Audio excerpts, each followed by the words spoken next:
It's 92 degrees at the Vet in Philadelphia as we get ready for the first playoff game ever nearing the end of the inaugural season of the United States Football League. Chicago, the Blitz 12-6, the wild card entry from the Central Division, Michigan having won the Central Division title. The Philadelphia Stars a long time ago with a record of 15-3 clinched the Atlantic Division championship.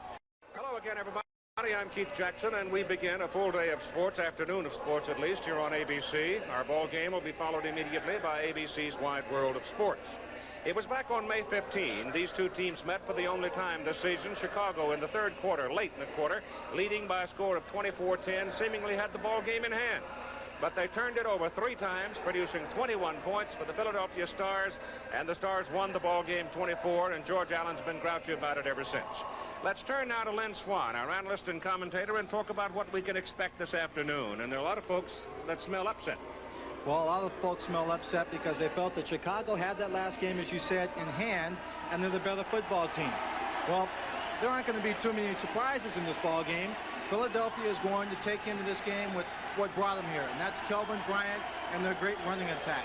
Now, Kelvin Bryant, who is named most valuable player by the Associated Press, is going to have to rely a great deal on the right side of his offensive line to get the job done. And that's where the key matchup will be today between Chicago Blitz's defensive line, a veteran line, versus a young but talented offensive line of the Philadelphia Stars. The Chicago offense now is a ball control offense, nickel and dime type of a passing game. Neither team really goes deep, but the Blitz bring in Spencer and Long. They're two good running backs, both getting over 1,000 yards.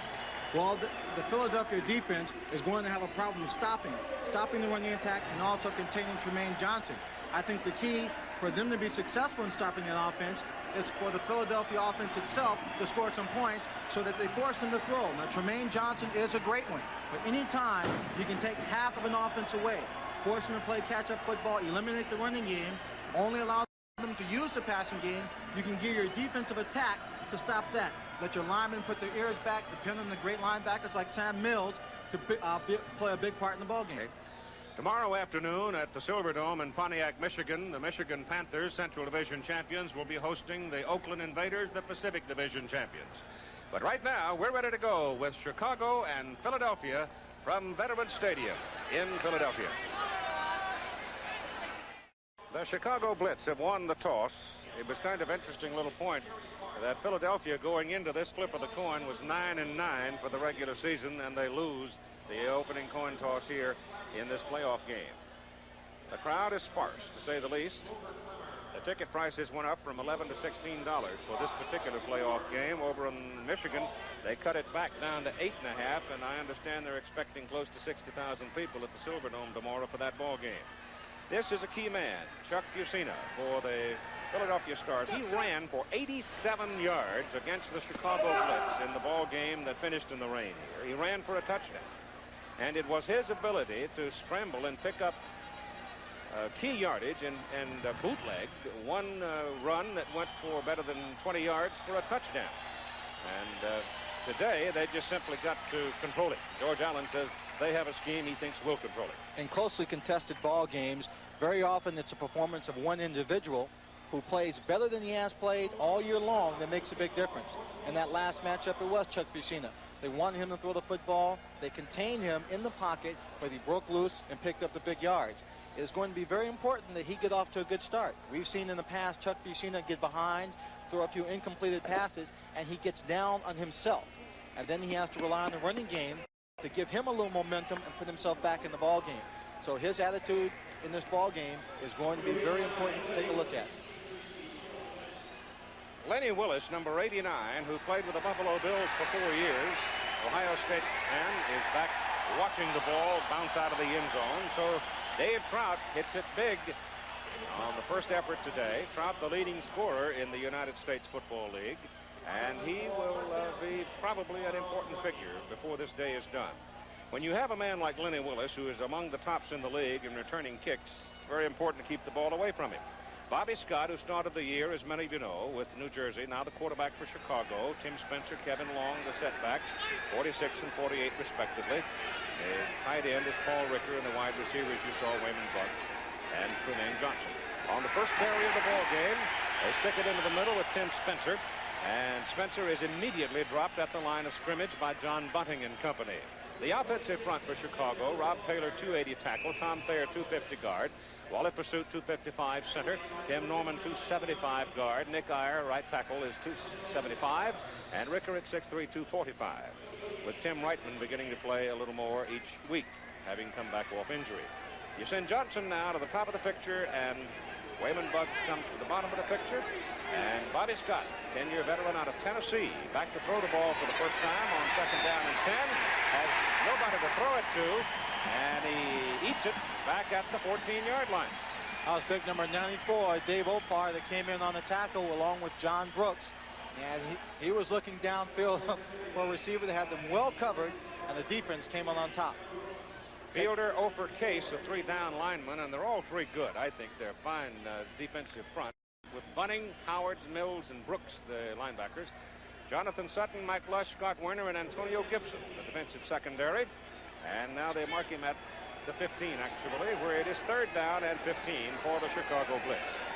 And they may play a little more man. Philadelphia may today. Right now they give it to Tim Spencer. Spencer stumbles a bit as he tries to turn it around the corner, runs it out to the 22, and Chicago's first defensive possession is the old tango. They'll punt it.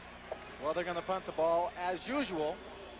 Chicago's offensive scheme was to run the ball first, try and soften up the middle, and they didn't do it very successfully. Wally Pursuit is a veteran center for the Chicago Blitz. He'll be going against Dave Opar, the nose tackle for Philadelphia, and that'll be a key matchup as they try and soften the middle of the line to get the running game started. Sure-handed Scott Werner to receive the punt from Frank Corral. Corral averaging over 40 yards per punt, had a very good day last Sunday kicking the ball.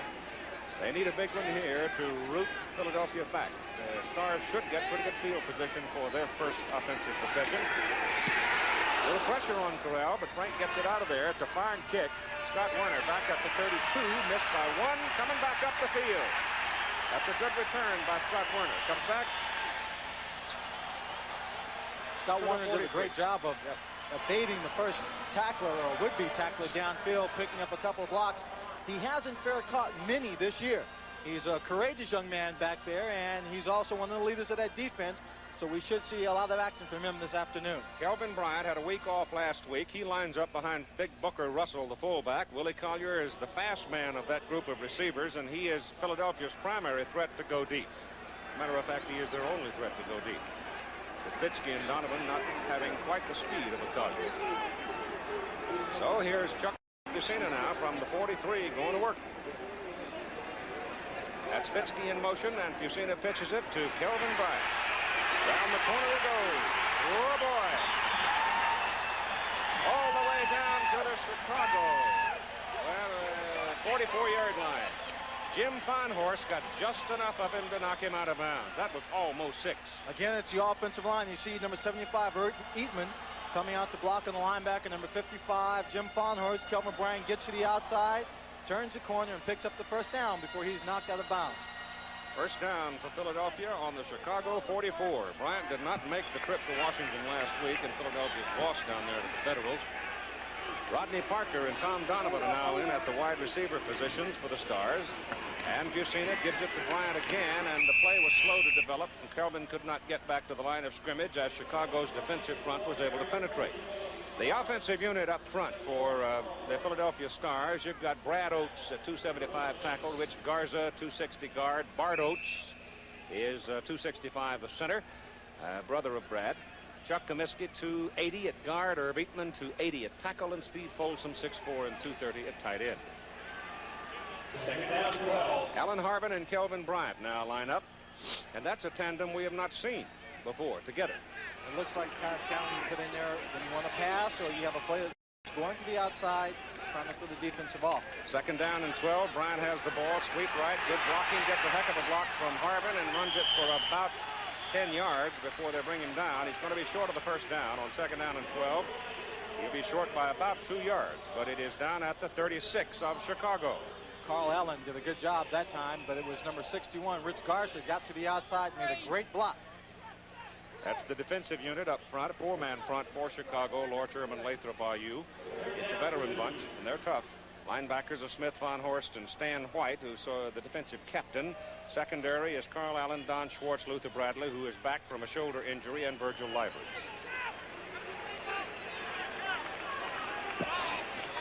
Third down and about 2 yards to go. That's Bryant right up the pipe. And the first down for the Philadelphia Stars at the Chicago 28-yard line. That's third down with a short 2 to go. Kelvin Bryant picks up 5 yards on the play. They are about a 38% team when it comes to third down conversion. It's not a great statistic to look at, but when you realize that they very seldom get in that third down situation. They're a good team on first and second down. They move the ball quickly down the field with that running attack, and there you see the results of having Kelvin Bryant there with some good blocking, just going straight up the middle. 4 carries, 30 yards for the big guy from Tarboro, North Carolina. Ball is just inside the 29, and Scott Pitzke out of Penn State goes in motion. They pitch the ball to Bryant again. They're using him a lot early. And he's to about the 26-yard line, maybe the 25. Junior Ayu, a 35-year-old veteran who played with the Montreal Alouettes for 10 years, made the tackle. Bryant now will go to the sidelines and get a breather as Harbin, number 22, out of the University of Cincinnati, comes in to replace him at tailback. Willie Collier is in there, number 86. He's just walking away from the huddle, and he'll come out as the wide man. It is second down and 7. The ball is inside the 26 or short of the 25.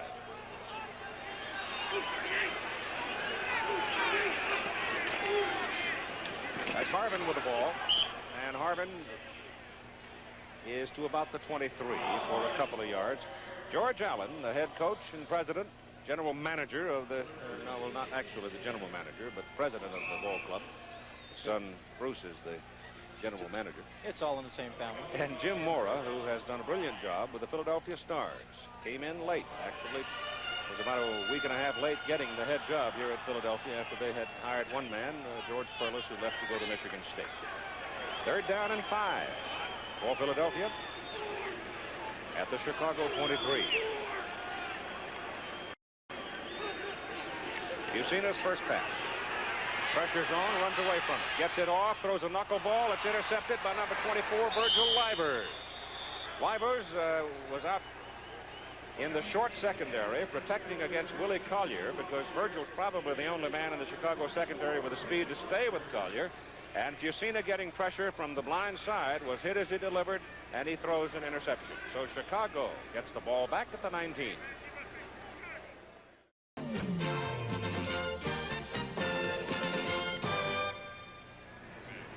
Another look at the interception. Collier, the receiver, goes down and gets involved in traffic, but what happens in this particular instance gives you some idea of how they intend to play in the secondary this afternoon. They're going to play rough and tough, but the interception literally caused by the pressure on Chuck Bucina because Virgil Livers just standing there and the ball happened to arrive where he was. He ran a little hook route where he was going to slide to the outside, and he actually was open. But it was number 74, as you said, Joe Ehrman, that came in, put the pressure on him, forced him out of the pocket. He may have actually tipped that ball as he threw it. So here's Chicago now, getting the ball back at their 19. First down, Bobby Scott, the quarterback, turns around and hands it off. Inside goes the play with Kevin Long carrying. And the big fella who played 5 years with the New York Jets, finished over 1,000 yards for the season, moves the football out to about the 23. Give him 4. The last time these two teams played, Greg Landry, of course, quarterbacked the Chicago Blitz team. He's got a bit stronger arm than Bobby Scott and a quicker release to get the ball to the short passes to the receivers. It'll be interesting to see if Bobby Scott can complete the same kind of passes today. It's Tim Spencer carrying the ball, and Spencer again stumbles a bit as he tries to make the cut on the artificial surface. Spencer last week in the ball game against Oakland had astro toe. He had pinched nerve. Glitches, pinched nerve, and in the ball game he played quite a bit actually, and wound up with a slight concussion. So he has been taking a battering. This entire Chicago team physically has been taking a battering. They played in 2 games, the last 2 games, in weather that was over 100 degrees. Heat affected the conditioning of the players. 3 tight ends in now on third down and 2. Spencer drives it out across the 30, and that will be a first down for Chicago.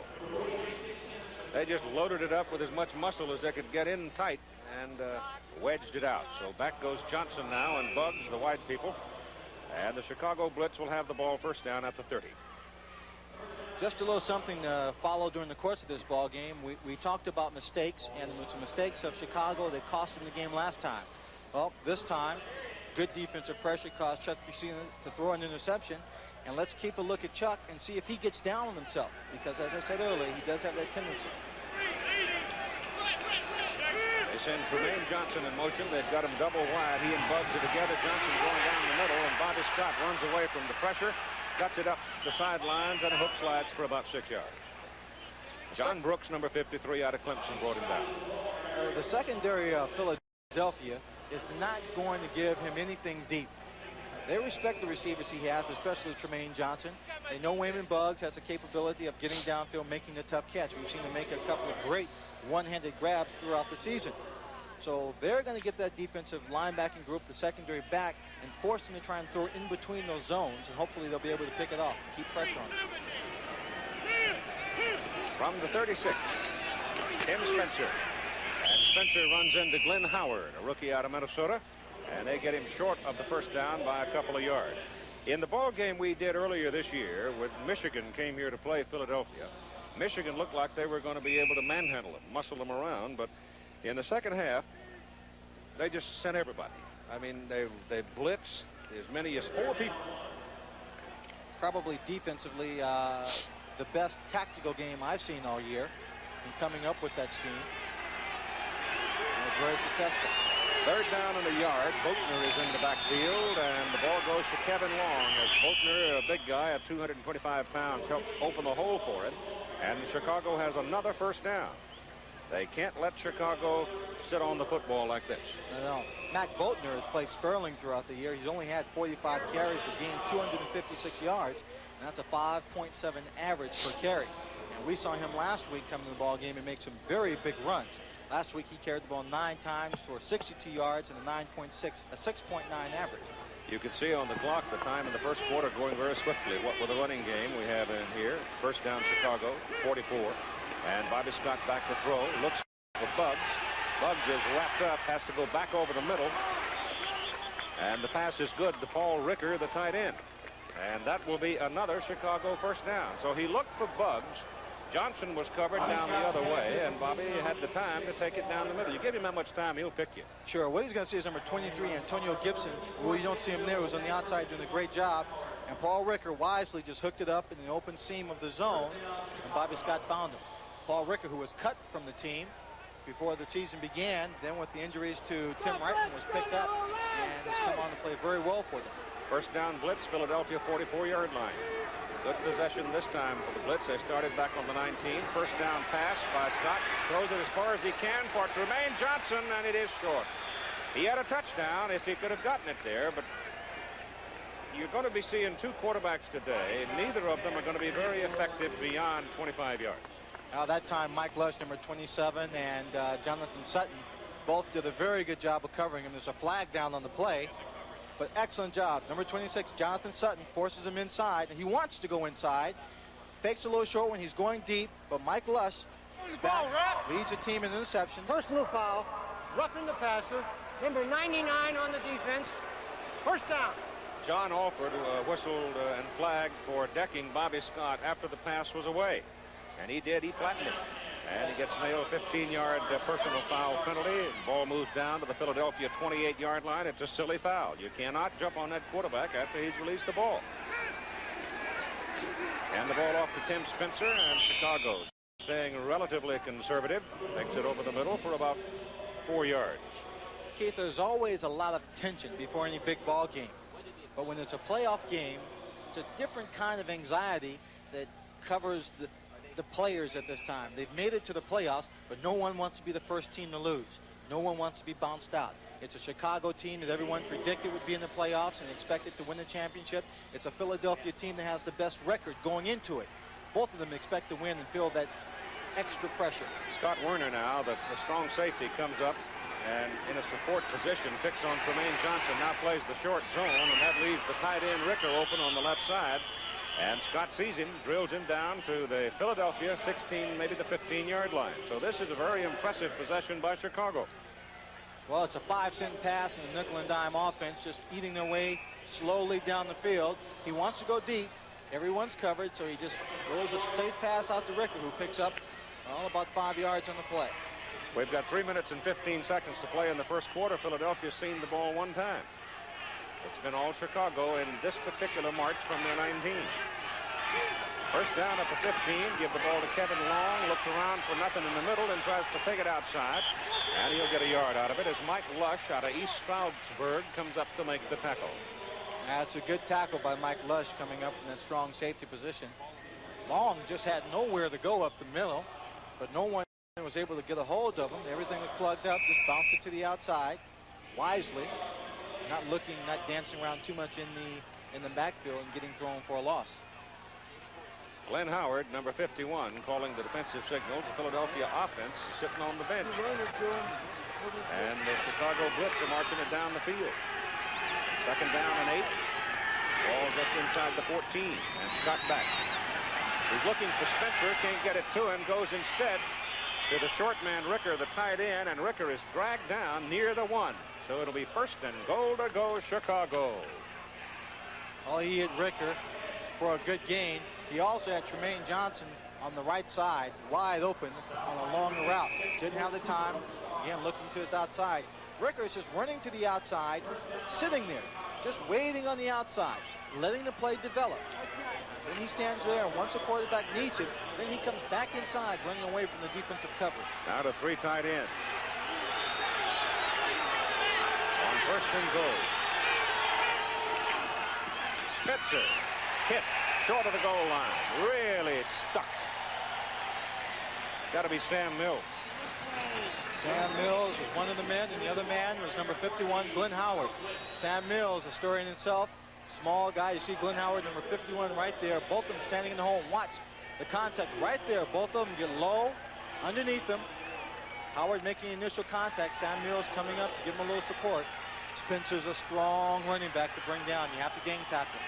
Inside the 1, second down and goal. This time it's Kevin Long. And he is not in there. That time it was Dave Opar, Don Fielder, Frank Case. The entire line coming in low, getting underneath the offensive line and just tripping up about the ankles. He had no time, no momentum to get up in the air and get over the pile. So they're jawboning right on the Philadelphia goal line now. Third down. They've run 2 plays from the 2, and they've got about 1.5 feet to go with 1 minute and 10 to play in the first quarter.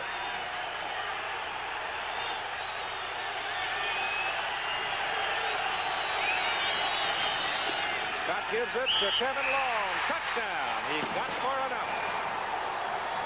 Kevin Long, he just barely, that's all you need, got that football over the line of scrimmage by going up, extending his arms, reaching out literally with the football to break the plane. He's hit low before he gets across. Right there, you see his arms. Had he not extended them, it would have been 4th down. 14 plays, 81 yards, and they used 8 minutes and a second to get the touchdown. And the defense of Chicago will appreciate it. Keeps them off the field, keeps the veteran group well rested. Kevin Long, that's his, scored 13 touchdowns on the year to lead his team. Frank Corral's extra point is good. So you've got exactly 1 minute to play in the first quarter. Philadelphia has seen the ball 1 time. And this is precisely what Jim Morrow's football team can't allow. They can't allow Chicago to march it 81 yards if they hope to win. Well, it wasn't easy, but Kevin Long stuck it in the end zone for Chicago. The Blitz take a 7-0 lead with 1 minute to play in the first quarter. The winner of this game will face the winner of tomorrow's Michigan-Oakland game being played at the Silverdome in Pontiac next Sunday night, July 17, in Denver for the USFL Championship. Corral will kick off. Alan Harbin is deep for Philadelphia, and there'll be no return. David Riley, an up back, took a look at it, couldn't field it, and it goes all the way through, and it's Philadelphia's ball. First down at the 20. So now I think the Philadelphia offense has got to be productive for no other reason to give their defense some rest. Brandt is with us. Tim is down on the Chicago sideline right now, and Bobby Scott, who engineered that long march, right now has been talking with coaches and Tom Rosentz. Tim will have an impression for us, I'm sure, in a few moments about that possession for the Blitz as they go 81 yards. Philadelphia now, first down from the 20. And it goes to Kelvin Bryant. Bryant trying to get to the right side. Won't get much out of that. In fact, they get him right at the line of scrimmage. Ed Smith out of Vanderbilt, linebacker, who had 2 years with Baltimore and a year with the St. Louis Cardinals, makes the stop. Carl Lurch, number 71 from USC, played with George Allen in Washington. Defensive end, came slashing upfield that time. What he wants to do, or the ends in this team want to do, is get upfield into the backfield as quickly as possible and turn Kelvin Bryant and all the running plays back inside to where the defense can give them some help. So you'll see him in that backfield quite a bit this afternoon. Farnhorst comes out now, and a nickel defense goes in for Chicago as the Blitz expect pass on second down and 10. They don't get the pass, though, as the handoff goes inside, and there's nothing there. So right now, the Chicago defensive front is controlling pretty much that line of scrimmage as time's just about gone in the first quarter of play. It is all over.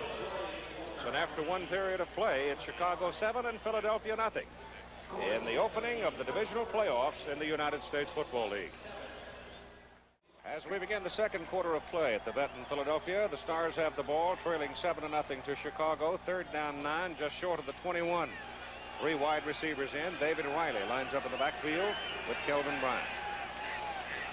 Chuck Fusina, the quarterback. The Philadelphia offense has been pretty well handled so far. Fusina looks, goes down the middle. Ball is tipped, intercepted. Luther Bradley. Bradley, who has now 13 interceptions on the year, runs it back inside the 20, and Chicago is right back again knocking on the door as that pass was tipped at the line of scrimmage. Well, so far all the mistakes have come from Philadelphia. Here again, Chuck Fusina drops back to pass. He gets plenty of time. The pocket is formed well in front of him. A little action at his feet. Throws one. It's just thrown too low. It's tipped up. And Luther Bradley comes in after number 28, Don Schwartz, just knocks down the receiver. Watch Luther Bradley just reading the play, watching the receiver come in. So right there, he's in position. When the ball's tipped up in the air, he's in the right place. It's a fine job of getting the ball upfield, and it's Chicago again in scoring territory. 19-yard line of Philadelphia. Ball goes to Kevin Long on a sweep left. Chicago loves to run the football to the left side. Generally speaking, you expect football teams to be right-handed. But Chicago, with George Allen, has developed a running attack that is very good to the left. Well, usually on the defense, your stronger people have a tendency to be on their right side because that's where the stronger people are offensively. Allen likes to exploit that, sending his people to the left. And the football goes inside the 7, where it's first down and goal for Chicago. The goal line defense is now in for Philadelphia. They keep the wide receivers in there, hand that ball off inside, and Kevin Long runs it inside the 5 down to about the 3. Second down and goal. George Allen will keep the ball on the ground as much as he can. Just really trying to out-physical that defensive line to Philadelphia and just bury them along the line of scrimmage, and then going up top for the big play.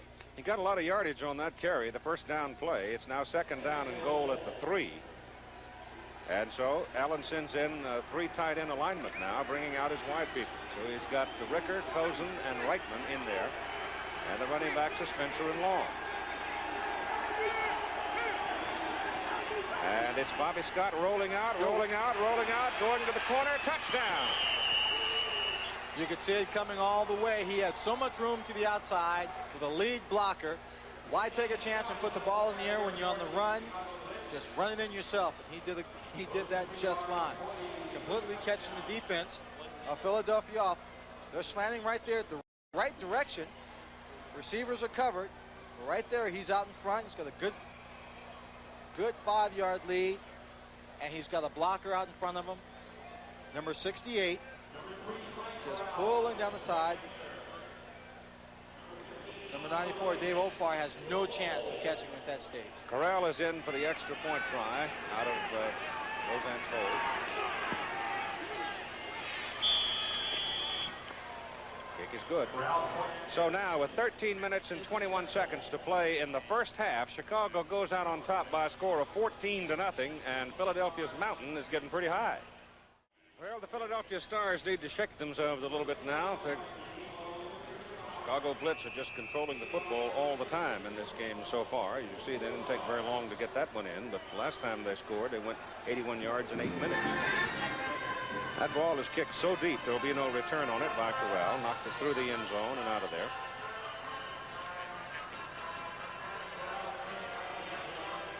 Alan Harvin wanting desperately to return that ball, but getting no chance. And right now, Philadelphia has to stay away from mistakes. 14-0 ball game. Chicago leading. 13:15 to play as Philadelphia comes out first down on their 20. Chuck Fusina, who was intercepted only 10 times in the regular season, has been picked off twice today, and both times under pressure. And he's back to throw. He's trying to set up a screen. Gets the screen working with Kelvin Bryant. Gets him out there one-on-one, and he is tough. He moves the ball up near the 28, and it'll be second down and 2. Here is Tim Bryant now with Bobby Scott. Thanks, Keith. We've been talking about the Philadelphia defenses. They have shown you a few things that you haven't seen before, Bobby. What are they? Well, we've seen them before, but they're giving us a little bit more of them in a double zone look, rolling on both wide receivers. Now, they look like they're playing a little bit soft, a little bit loose because of Tremaine. Can you go underneath the linebackers? Well, that's what we're thinking about doing right now is, coming underneath a little more, trying to open Tremaine up. Okay, Keith. Thank you, Timmy. And the penalty moves the football out to the 43. Penalty was roughing the passer, and Chuck Fusina took a little shot trying to set up that screen. It's a little dangerous when you got a pass rush that is so intense from the Chicago Blitz. When you set up that screen, you're bound to take a couple of shots.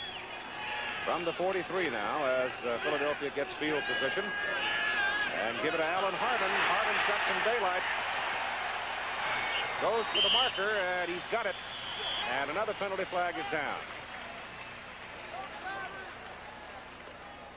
It is early in the ball game where you normally will get your intimidation moves, and we've had a couple of those on both quarterbacks. And this time the penalty is going to go against Philadelphia. Looks like a holding call.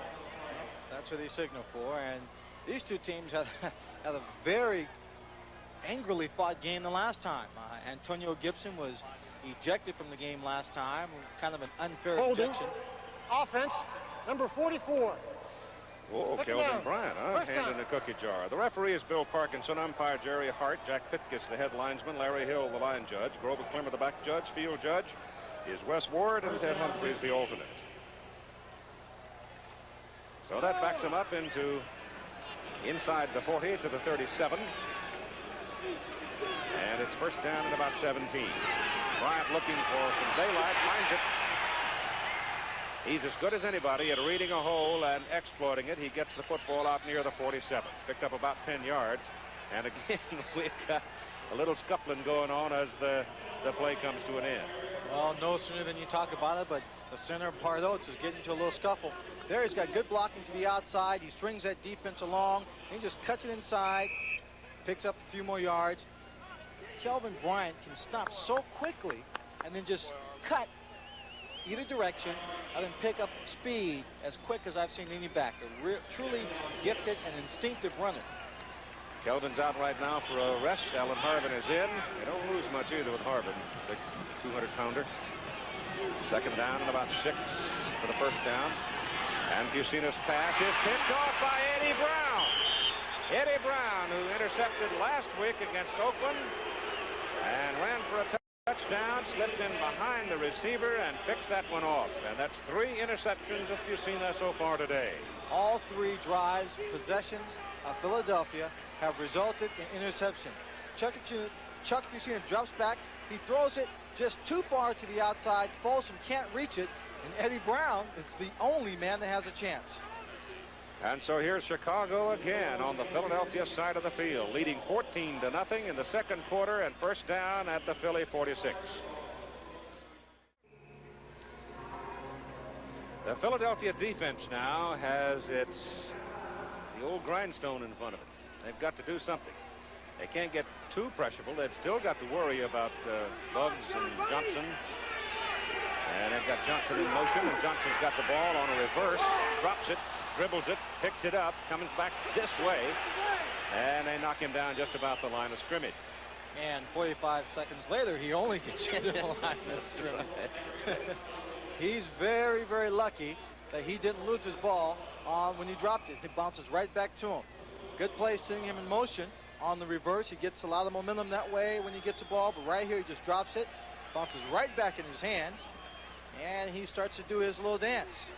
A little bit to the right, a little bit to the left, and hello. Don't be surprised if you see him throw that ball up there. I wouldn't be surprised. I think between the two teams, Chicago has more of the capability to execute the trick plays. Johnson down the middle. The pass is intended for Kevin Long, trying to set up a little screen outside for him, but number 25, Scott Warner. Scott Warner in on the blitz, and he came up from the outside. And I don't even know if Bobby Scott actually saw him. If Bobby Scott did see him, he did a good job getting the ball away before he was sacked.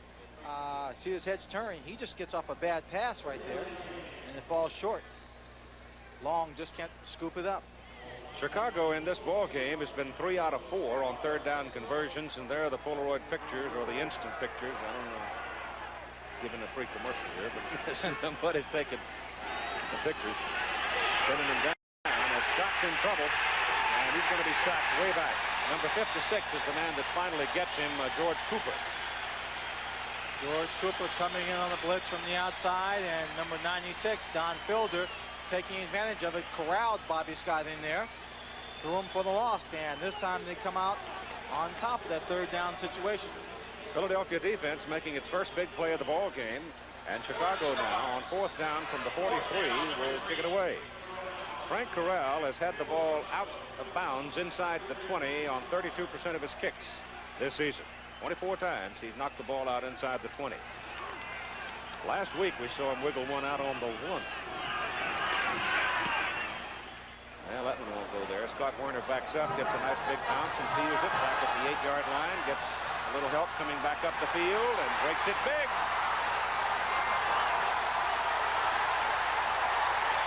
Scott Warner, the Georgia safety. That's the kind of a moment that can stir a team up. Well, the first punt he had a chance to get in the first period, he did a fine job of returning it, setting up good field position. This time, it's a low kick, takes a high bounce, and actually out-kicks the coverage. Now he gets a good block right there by McCants, picks his way downfield. It's a 49-yard punt return for Scott Warner, 38-yard return for Scott Warner up a 49-yard punt. And so here Philadelphia gets the ball back in good field position at their own 46, but Chicago leads at 14-0. Well, let's see if the heroics of Scott Warner now on the defense can jack up the Philadelphia offense from their own 46. Chuck Fusina with Alan Harvin at tailback behind Brooker Russell. And Fusina, who's been intercepted 3 times, goes to the air with it, and a good catch. Willie Collier. Catch by Willie Collier. Number 86 out of the University of Pittsburgh. He's tackled. The hit is made by Virgil Livers, number 24. See if I can get my mouth working correct here. Collier goes up in the air, makes a great catch here. Concentration, holding on to the ball. And right there, Livers just hits him a little low, tosses him back, and he lands squarely on his back, but I think he's in shape, and he should come away from that one okay. He'll be a little bruised on tomorrow. First down from the 41, penalty flag, and I don't think Fusina came away from the snap cleanly that time. Is that number 64, John Lee? John Lee, he was number 69. Hasn't had much luck. Got hurt twice, so he changed shirts. Illegal procedure against the center on the offense. 5 yards. Bart Oates. He did not get away from the snap cleanly. It's going to cost him 5 yards.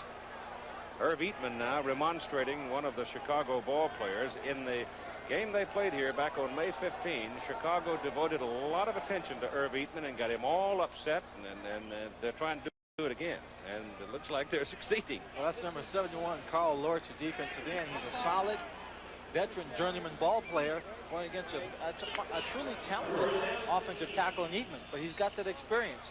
Although head slapping is illegal, Carl Lorch head slapped him throughout the entire ball game the first time. First down and 15 for Philadelphia from the 46. Scott Fitzke turns and goes, nope, don't keep on coming this way. And they give the ball off to Harvin. And Alan Harvin gets a little bit of help and turns it inside the 40 to about the 38. Here's Tim Brandt now, and the man who made the big play for Philly, Scott Warner. And Keith, he has ignited this ball club. You can see they're starting to play extremely well now. Your return did it. How do you feel? Well, right now, being 14 points behind, I feel like we really got to go out there and work hard. They've been getting the turnovers. We've got to turn it around and start getting some of our own. I hope our offense can come on down the field and put 7 points on the board. Scotty, did you expect him to go underneath to the tight end as much? Well, no. I imagine they figured we'd be out on Tremaine pretty heavily, and they figured the tight end would be open, and so far it's worked for them. Okay, Keith. Kelvin Bryant wiggling, darting, squirming, finally thrown down about the 33. He'll be short of the first down by a couple of yards as Jim Ponhorst, a rookie out of Minnesota, made the hit, along with Carl Allen out of Southern Mississippi. Allen had 6 years with the St. Louis Cardinals.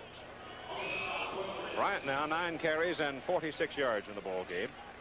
14-0 ball game with Chicago leading, and 8 minutes and 40 seconds to go in the first half. They always want to remain within striking distance of the Chicago Blitz. Chicago has had its problems in the second half maintaining leads. Jeff Rodenberger, number 34, comes in at the wingback position. Give it to Bryant. Bryant going for the first down. He may have it. Then on the other end, he may not. It's going to be very close. It depends on if they mark the ball where his body was or where he was leaning, trying to place the football. It's a yard short.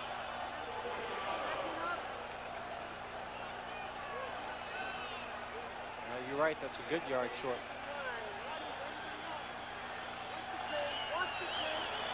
The down markers are at about the 31-yard line. The ball appears to be squarely on the 32. They want a measurement. They want to know exactly how far they have to move it. Obviously, they, at this point, are going to go for it because they're down by 14 points. This game could very well come down to the kickers, and coming into this ball game, David Trout has been having some problems with his back. It's a little bit sore on him. They don't know how well he will be able to kick, and if he cannot kick well enough, then their punter, Sean Landetta, will come in. He looked all right on that kickoff. He knocked it out of the county. But that doesn't say anything about accuracy. Yeah, that's true. But Philadelphia is going to go for it here at fourth down.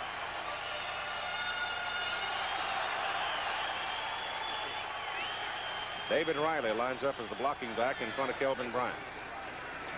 Oh, we've seen it. He didn't have that ball clean. He just lunges ahead, and I think he's got his first down. Yes, he did. I don't know. Maybe it was intended that he sneak it over the left side, running behind Garza. But it didn't look like he came off the snap clean with it. They've got a man in motion here. That's Riley. He takes the ball. You're right. It just pops up. And right now, I think he just decides to take the ball himself. I'm in agreement with you, Keith. I don't think he was really supposed to carry it. But he did the wise thing, trying to reach back and hand the ball off at that stage, would have probably resulted in a turnover, or at least not getting the first down. From the 30 now, Philadelphia keeps it. First down, and timeout is called. When we started the game today, it was 92 degrees, which means it's going to be well over 100 degrees down on the rug. 7 minutes and 31 seconds to play in the football game. Philadelphia still having trouble getting on track. 15-0 lead, Chicago. Philadelphia with the ball, making the first threat of the afternoon. They're down on the Chicago 30 for the first down. First down, Philadelphia. Scott Fitzke is wide at the bottom of the picture. Flanked out of it. Yusina hands it inside. Or there's not much there. It looks like Chicago has a copy of Philadelphia's playbook.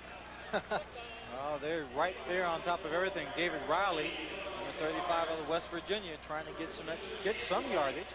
And he was stopped right at the line of scrimmage, and only his size and leg strength allowed him to pick up 2 yards on the play. Alan Harbin comes in now, replacing Riley, so you'll have Bryant and Harbin in the same backfield. Both rather good pass receivers. Willie Collier to the top, Scott Fitzke to the bottom. Fitzke has not seen the ball yet today.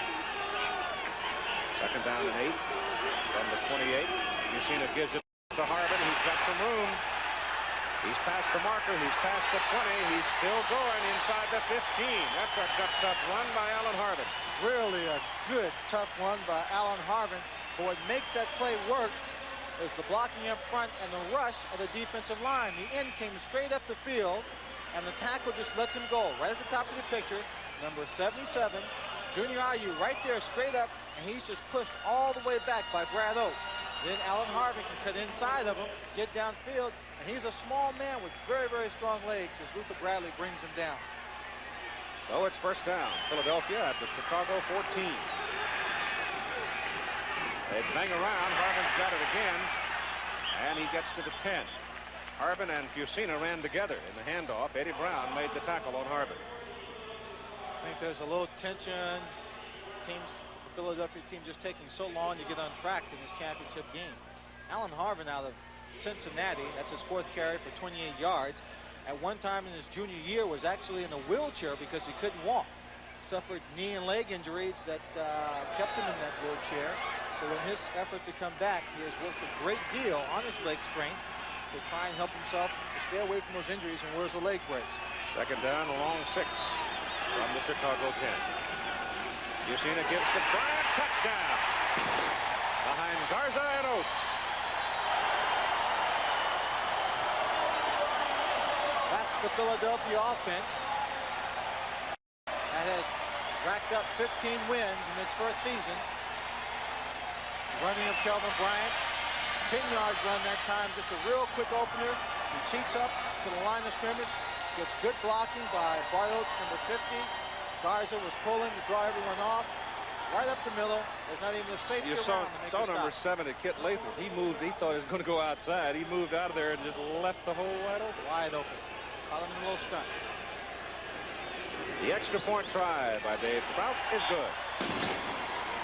And so we now have ourselves a ball game here with 5 minutes and 21 seconds to play in the first half. Chicago 14, and now Philadelphia gets on the board with 7. A little snort of oxygen for Kelvin Bryant, having run in for the touchdown from 10 yards to make it a 14-7 ball game.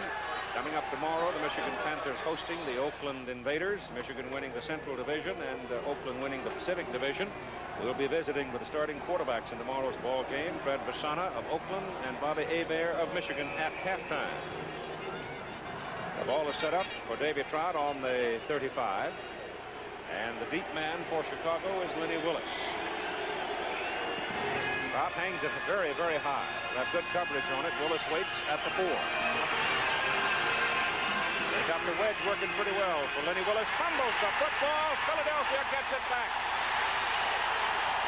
The ball just drops right away from him into the waiting arms of Jonathan Sutton, number 26. What an opportunity. And officials now are down the field. They signal it is a fumble. Ball belongs to Philadelphia. And I'm sure the Philadelphia players are saying that Lenny Willis was down. It was a 26-yard return and a fumble. That he was down. The whistle should have been blown, and it was not a fumble. Right now, he gets into a pile. The wedge is very good. You can't see it right there. He's falling down. He's being brought down, but the ball, obviously, out of his possession, right into the hands of Sutton. Philadelphia now gets a break after turning the ball over 3 times itself here in the first half. From the Chicago 36. Fusina fumbles the football. Chicago's got it. Bonhorse picks it up. For heaven's sake, Bart Oates and Chuck Fusina, now that's 3 times they've had trouble with a snap. And that time it got loose. And tempers are getting a little hot on the sideline. What's happening is Chuck Fusina is pulling away quickly from the center.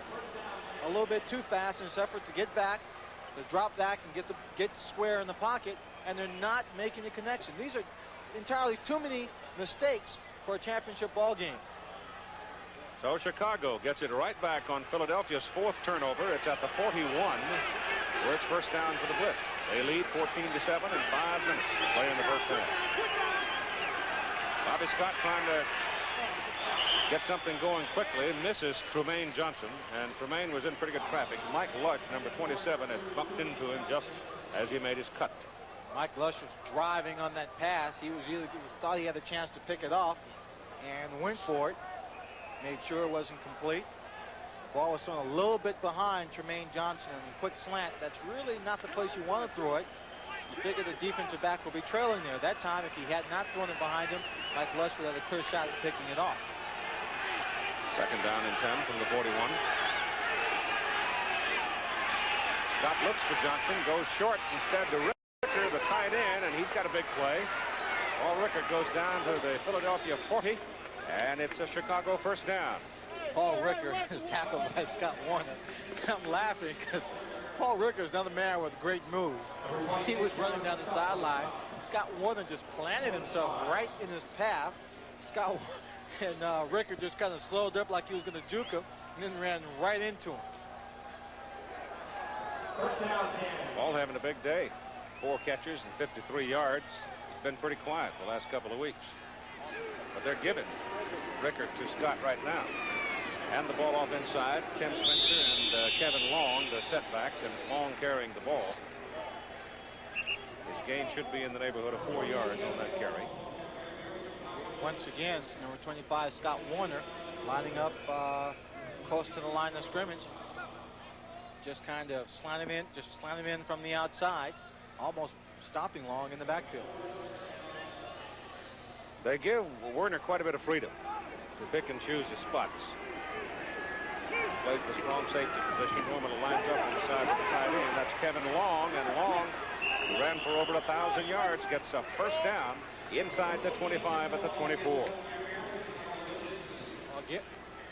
Again, coming to the left side to get some good blocks up front. Kevin Long's a strong back, and he gets ahead of steam. He's a tough man to bring down. Right here, he just gets a good block on the outside by his receiver. Wedges his way in between 2 other safeties, 2 other defensive backs, and picks up another 4 yards. Chicago operating first down at Philadelphia 24. Philadelphia beating themselves right now with 4 turnovers in the ball game. And Chicago trying to just wedge it on down the field, keep it on the ground, and eat up the clock with 3 minutes to go in the first half. Kevin Long again carrying the ball. Coming into this ball game, the Chicago Blitz led the league in time of possession with 33.26 as an average for each game. In the first quarter, they've held the ball 10 minutes and 12 seconds compared to 4 minutes and 48 seconds to the Philadelphia offense. And again, the turnovers giving them possession of the ball most of the time. Second down and 7. That's Tim Spencer with it. Spencer gets around the corner, and he's close to his first down. Very close is Tim Norman. Number 68, big guard, was leading him downfield. It's a first down for Chicago. Demoralizing for Philadelphia, I'm sure. A team that won 15 out of 18 ball games, and the loss to Washington was kind of shrugged off by a lot of people because Kelvin Bryant didn't make the trip. But it's got to be demoralizing to them, Lynn Swan, to get themselves in this fix where they can do very little right so far. It is, and you know, they've got to find a way to get it back. They had a great opportunity with the kickoff being fumbled, and then with Chuck Fishing and Oates not connecting on the snap, they give the ball right back. That's Kevin Long, and he ran right past Sam Mills. Sam had a shot at him in the backfield and missed it. So instead of a loss, Long picks up about 3 yards. The defense of Philadelphia has not been a team that has ever given up in any ball game they've played. They've been behind before. They just hang in there as tough as they can, try and keep that offense or the opposition away from an end zone as we come down to the 2-minute warning. 2 minutes to go in the first half of play. Kevin Long now with 47 yards in the ball game. Chicago leading 14-7 and threatening to add some more. We'll be right back. Halftime, we'll be talking with Fred Bassana, quarterback of the Oakland Invaders, and Bobby Hebert, quarterback of the Michigan Panthers. They meet tomorrow at the Silverdome in Pontiac. The Central Division champions and the Pacific Division champions. Rated number 1 and 2 in this league. The football is sitting inside the 13. Second down, about 8. Matt Bochner, who ran 9 times for 62 yards last week against Oakland, is in the backfield as Kevin Long shaken up and came out. Bobby Scott back, looks for Johnson. Lofts it for the corner. He's wide open. Touchdown, Chicago. Well, it wasn't a pretty route by Johnson, but it was effective. And that time it was over number 26, Jonathan Sutton. Mike Lush was the safety in there on the sideline, and safety in the middle of the field. He couldn't get over the help. Tremaine Johnson ran inside and first outside, a low flag route. 12-yard catch on the sideline for Tremaine Johnson. That's his 11th touchdown this year. He fakes to the outside here, goes to the outside, then steps inside, he wants actually to catch his ball over his inside shoulder. Ball is put on the outside, does a fine job of adjusting, brings it down, both feet in for the touchdown. 6'3", 190 with that kind of quickness and speed. He's tough. Kick by Corral. Good. 1 minute and 55 seconds to play. And Philadelphia has now mistaken themselves into another 14-point deficit. 21-7 Chicago leads. It's amazing that Philadelphia can turn the ball over 4 times and still only be down 14 points. They could very well be down by 21. That's right. Perfect opportunity to tie the ball game up after a fumble on the kickoff, and the mistakes are just destroying the Philadelphia team. The first time they met, Chicago had a 24-10 lead and then fell into a siege of turnovers themselves and lost the ball game 31-24.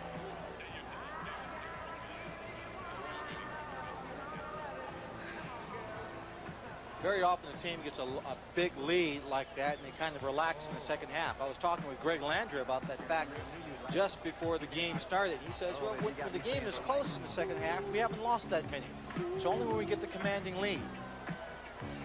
There are the numbers on the scoring drive as we await the kickoff by Corral now with Alan Harvin deep. Frank hits it. It's going to go way back. There'll be no return. It's beyond the end zone. And so Philadelphia will start at the 20. And again, a note that we will be talking with the quarterbacks of tomorrow's ball game. Michigan Panthers Bobby Hebert and Oakland Invaders Red Basant. They're sitting in our seats where we're going to work tomorrow. Both those guys looking closely, I'm sure, at the defenses of both teams here, anticipating hopefully they'll win, each one of them wanting to win their ball game, trying to figure out just what they'd like to do against either Chicago or Philadelphia. Not too prominent on their minds. They don't want to get too far ahead. 1 minute and 55 to go in the first half. And Chuck Fusina gives the ball to Kelvin Bryant. Oh, look at this. Pretty close to see you later there. They have moved the ball well in all their possessions. Well, they've outrushed Chicago, believe it or not. But it's the mistakes. There's an injured man down on the field right now. I think it's Willie Collier, wide receiver. He was down and got caught underneath that big stack. He was trying to block for Kelvin, and Willie got caught under the pileup. He's not all that big, 5'10", 180, and had about 900 pounds fall down on him. Working on his right leg. Kelvin Bryant has run 12 times for 79 yards. The Chicago rushing total is 80. Let's go back to the play and we'll see how Willie got hurt. See him down in that stack now trying to block. And it looks like his leg just got caught under the pile. You see him right there going right down on his back in a great deal of pain.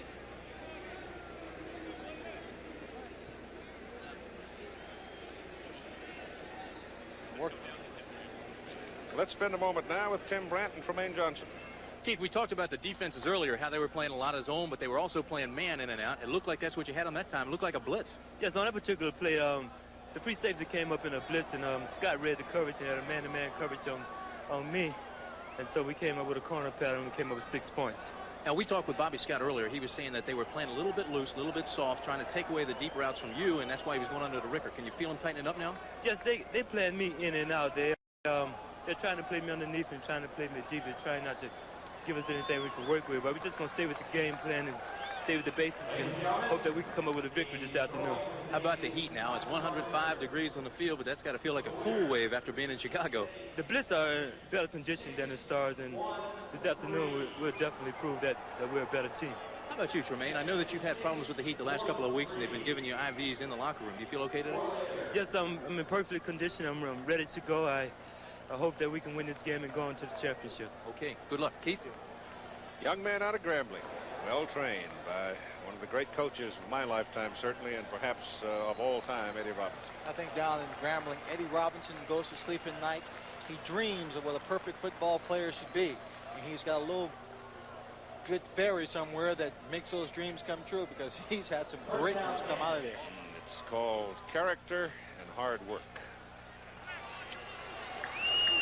41-yard line for Philadelphia. First down. Alan Harvin. That time, John Lee gets a hold of him as he tried to turn the corner. He still picked up 3 yards. Just kept going, just kept driving. Said, I'm not going to be stopped here. I'm going to pick up a few more yards. They're trying to get something going on this offensive team. Score another touchdown here to pull it to within 7. They got a minute and a half to do it. Their man short, Chicago is. Ed Smith finally gets out there in time to give him the 11th man. Little short pass over the middle to Hardin. And he jukes around trying to get away from the linebackers, and he is close to his first down.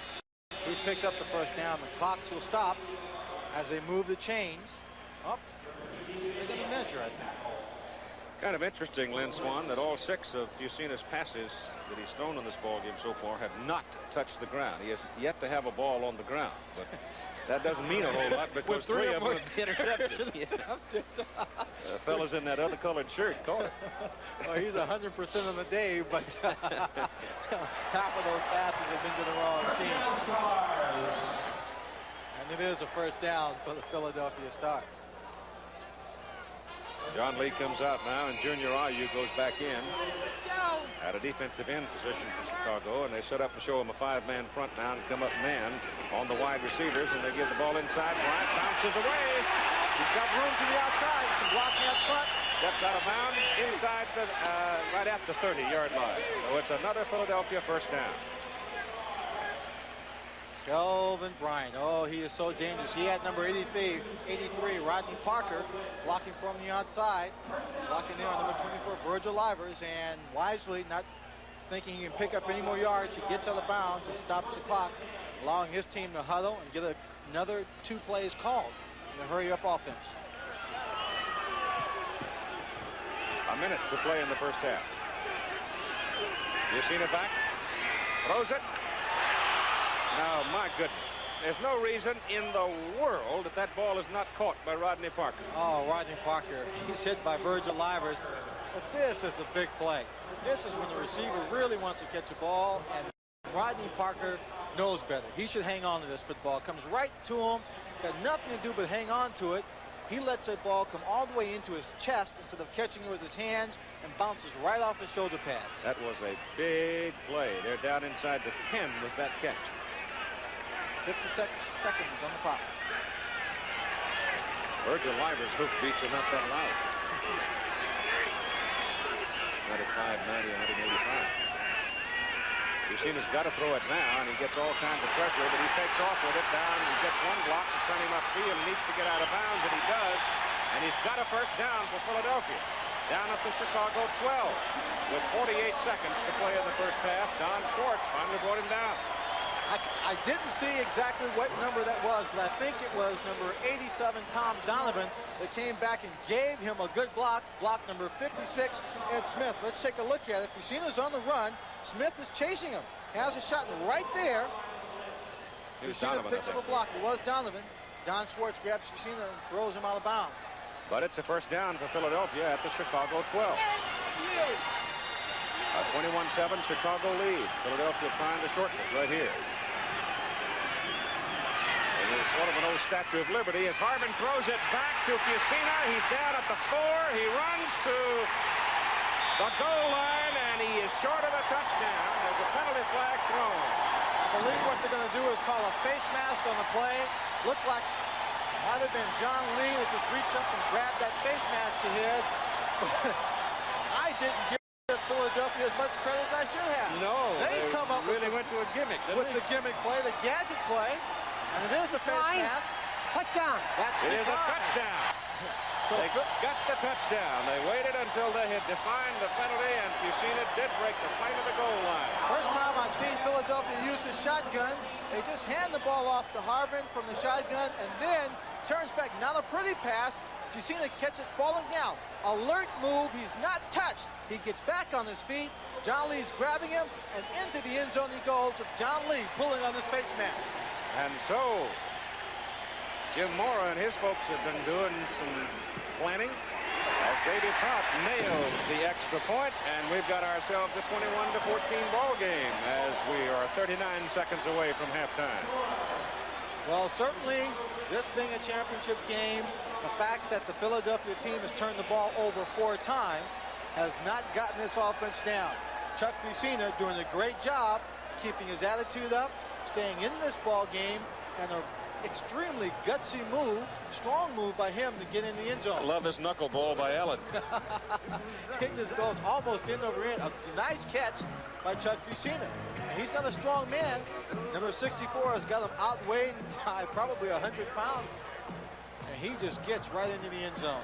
He wanted it badly, trying to make up for some of the bad play in the first half. So we are still very much without, I tell you, Philadelphia goes in the clubhouse 21-7 at halftime. They're in bad shape. Well, Chicago's in bad shape, because this Philadelphia team is not going to give up. Tremaine Johnson may have spoken too early when he talked about his team being in better condition and being the best football team out there. A little bit of his exuberance and excitement after scoring that touchdown, because this Philadelphia team will continue to put the pressure on them.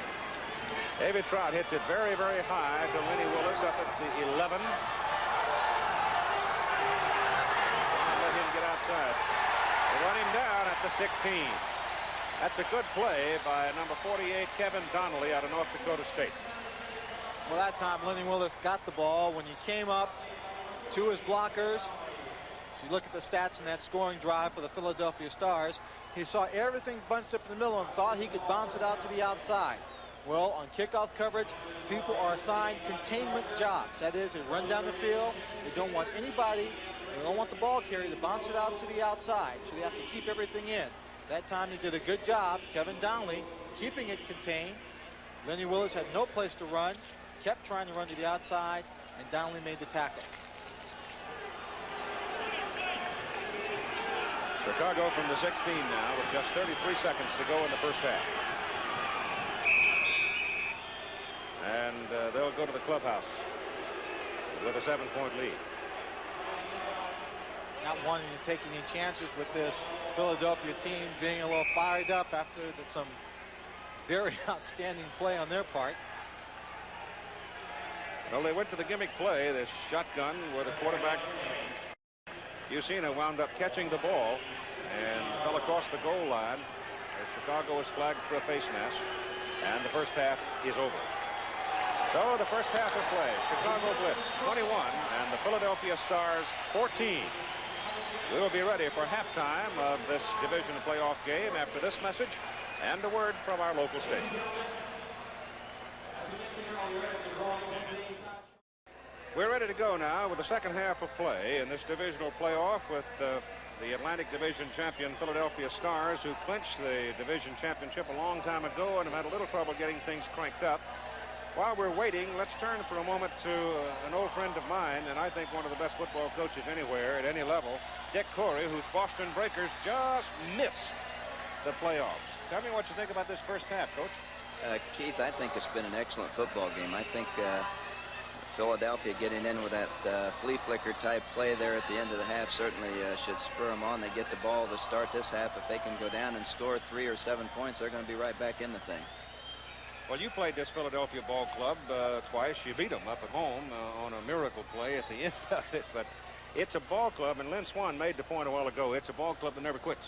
That's for sure. They're a lot like that Boston Breaker football team we had. A great bunch of players that never know when to quit, and they play 60 minutes. The heat could become a factor, don't you think? I think both teams are in excellent shape, Keith. They've been playing a lot of weeks now, and I think that they both are in good shape down there, and I think that won't be a real factor in this game. Dick, first I'd like to say congratulations on being named by the AP as Coach of the Year in the first year. And secondly, you know, as a head coach, developing strategies throughout the season, what would you do in the second half if you were Chicago or if you were Philadelphia? Lynn, I think Philadelphia, they've done an excellent job of running the football and play calling against Georgia's nickel. I've been impressed with that because I think it's tough to throw against George Allen's nickel defense, and they've done a great job of play calling. They've run traps and little sweep plays and have done an excellent job. The nickel is, of course, the defense with 5 people in the secondary looking for the obvious pass. Well, what do you think Chicago would do differently? I kind of think George will probably open it up a little bit. I think you'll see him pass a little bit more on first down, and he's got a great receiver out there. He's going to try and get the ball to him, but I think he also would like to run the ball to eat up the clock to keep that Bryant off the field. The kickoff to start the second half. Alan Harbin accepts it for Philadelphia in the end zone. He will not return it, and Philadelphia having the first offensive possession now to start at its 20. And we'll go, I presume, with the same people that started the ball game as we look at the statistics for the first 2 periods of play. Well, when you look at the stats right there, you see the cumulative stats for the entire game. But in the second quarter, Philadelphia gained 162 of those yards. And they've done it on the shoulders, on the back of the legs of Kelvin Bryant, and also from Alan Harbin, who is turning in a surprisingly strong football game. And they're the tandem in the backfield right now. And again, Harbin, who has made a lot of yards today, running that ball off the left side. The defensive end for Chicago made a little adjustment that time. RU did not come up the field and give him as much daylight as he has had. But Harbin, with those strong legs, still able to go for almost 10 yards. Willie Collier was hurt in the closing moments of the first half. Let's find out about his condition now with Tim Brandt. He has had x-rays. They're now taping the ankle. Willie, going back in? Yeah, I'll be back in. You know, I think I got a bad sprained ankle, you know, and I hurt my nail a little bit, but I'll be back in. Not 100%? Well, I think so. All right, Keith. Okay, let's hope so. The ball is just short of the 30 on second down. They give it to Kelvin Bryant, and he just puts his head down and just keeps on digging, gets about 5, maybe 6 yards. He does get 6 out of it as he reaches a first down at the 36. Dick, I want to get your comments here just a bit. Kelvin Bryant comes through the middle of the line, just drives a strong leg power to the line. Do you think his strength and power surprised people throughout the league this first year? Lynn, what surprised us in Boston is how hard he runs all the time. He's running 100% every snap and going right at the ground. I mean, going for yardage. He's carried 14 times so far for 105 yards in the ball game, and we're just starting the second half. He went over 100 yards 7 times during the regular season, but there's a pretty good defensive play there by old pro Stan White, who had 11 years with the Colts and the Lions. Stan White did a good job coming underneath the blocker. See him here at the top of the picture. And just tripping up Kelvin Bryant before he got started. You saw right there, number 83, Parker coming in, leveling him. Good job by Rodney Parker, but he gets one hand up to trip up Kelvin Bryant. There you see a job well done, but no great results from it. Bryant leaves. Harbin moves over to the tailback spot. And Booker Russell is the fullback. Booker has not seen the football all day. He's out of Southwest Texas, and he can haul it too. But right now he's blocking, and a fumble by Alan Harbin. And the scramble is on, and Chicago's got the ball, and that's 5 turnovers. Ed Smith, the linebacker, covers it for Chicago. What's causing this? Now, they won the division title a long time ago. They walked through a ball game, they admittedly, last week in Washington, though the Federals played strong at the end of the season. But it's just simply a lack of concentration, I suppose. I think it's a lack of concentration. Maybe they're just a little bit too tight coming into this playoff. What I can't understand is why is Chuck Vicina having such a problem with the snap? Even on this drive, he had some problems getting the ball from center. Chicago goes to work, first down at the Philadelphia 34. And there goes Tim Spencer. And there's a good defensive play by number 25, Scott Werner. Now, we had mentioned at halftime that Scott Werner might come up along that line of scrimmage and become more involved, and that's a perfect example of it. He literally was playing defensive end there. He came up like a defensive end, blocking the play to the inside, getting a little help from his defensive line and linebackers to close the play down. A small man to be taking on some of those pulling tackles and guards. Second down and 7 after the 3-yard gain. Bobby Scott sets up for Trumaine Johnson, drills him at the 19. Trumaine goes ahead to the 16 before Lush brings him down. Dick Corey, what do you think about that Johnson? Isn't he something? I think he's as good as there was in college this year, Keith. I'm really happy he's in our league. I don't like defending him, but I'm glad he's in our league. He's quite an athlete. It's a first down for Chicago at the Philadelphia 16. Giving him a little respect, defensive backs have to get off Trumaine Johnson and lining up anywhere from 8 to 10 yards deep, which gives him that cushion to run 5 yards downfield, breaking inside or outside, looking for the quick pass. We got Doug Dennison, a good receiver, in the lineup, but they hand the ball off instead to Kevin Long, who had a big first half himself, and Kevin is inside the 10 to the 9. They're getting a lot of yardage, Chicago is today, on that first down play on the ground. Quite a bit. Good blocking up front. Good straight ahead running by their backs, and it's been a difference in the ball game. All of their points have been scored after turnovers. After Philadelphia turnovers, Chicago gets on the scoreboard. From the 9, second down and 3. It's Kevin Long, and this time Sam Mills comes outside and fetches him. Sam, who went up to Toronto for a year, 5'10", 225, and slugging Sam got his man that time.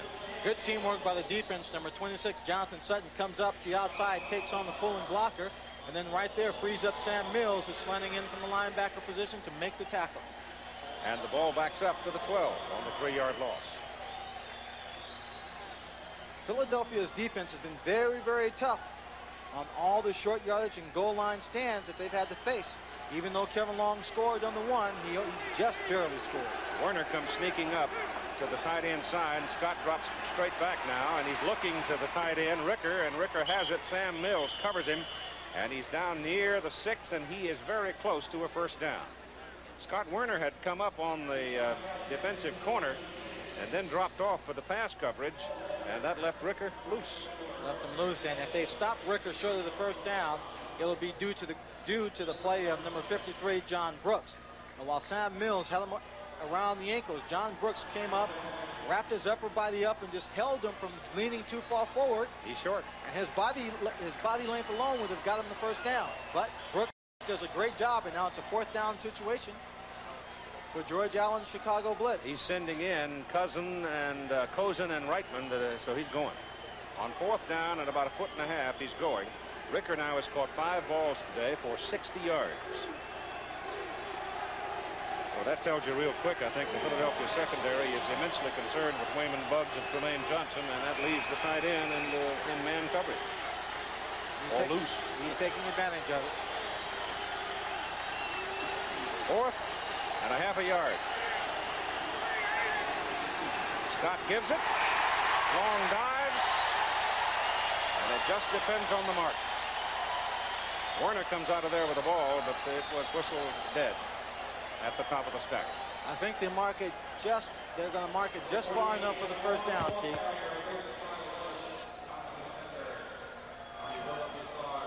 He took a pretty good wallop at the top of the stack. I think we'll see the chains out again on this one. It's that close.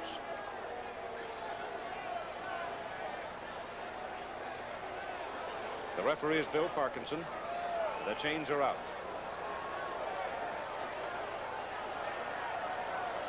It's first down by half the length of the ball. Those kind of plays make your stomach a little tight on the sideline, Coach Corey.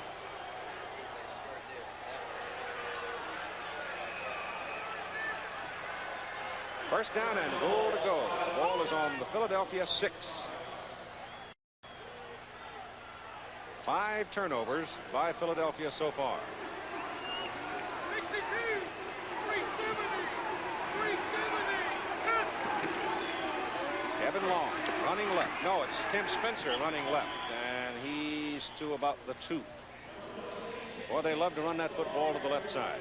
As we defined earlier, normally football teams are right-handed, and so consequently your strongest people are put up on the right side. But in Chicago's case, when they added Tom Thayer to that left guard spot over there, youngster out of Notre Dame, it really helped them.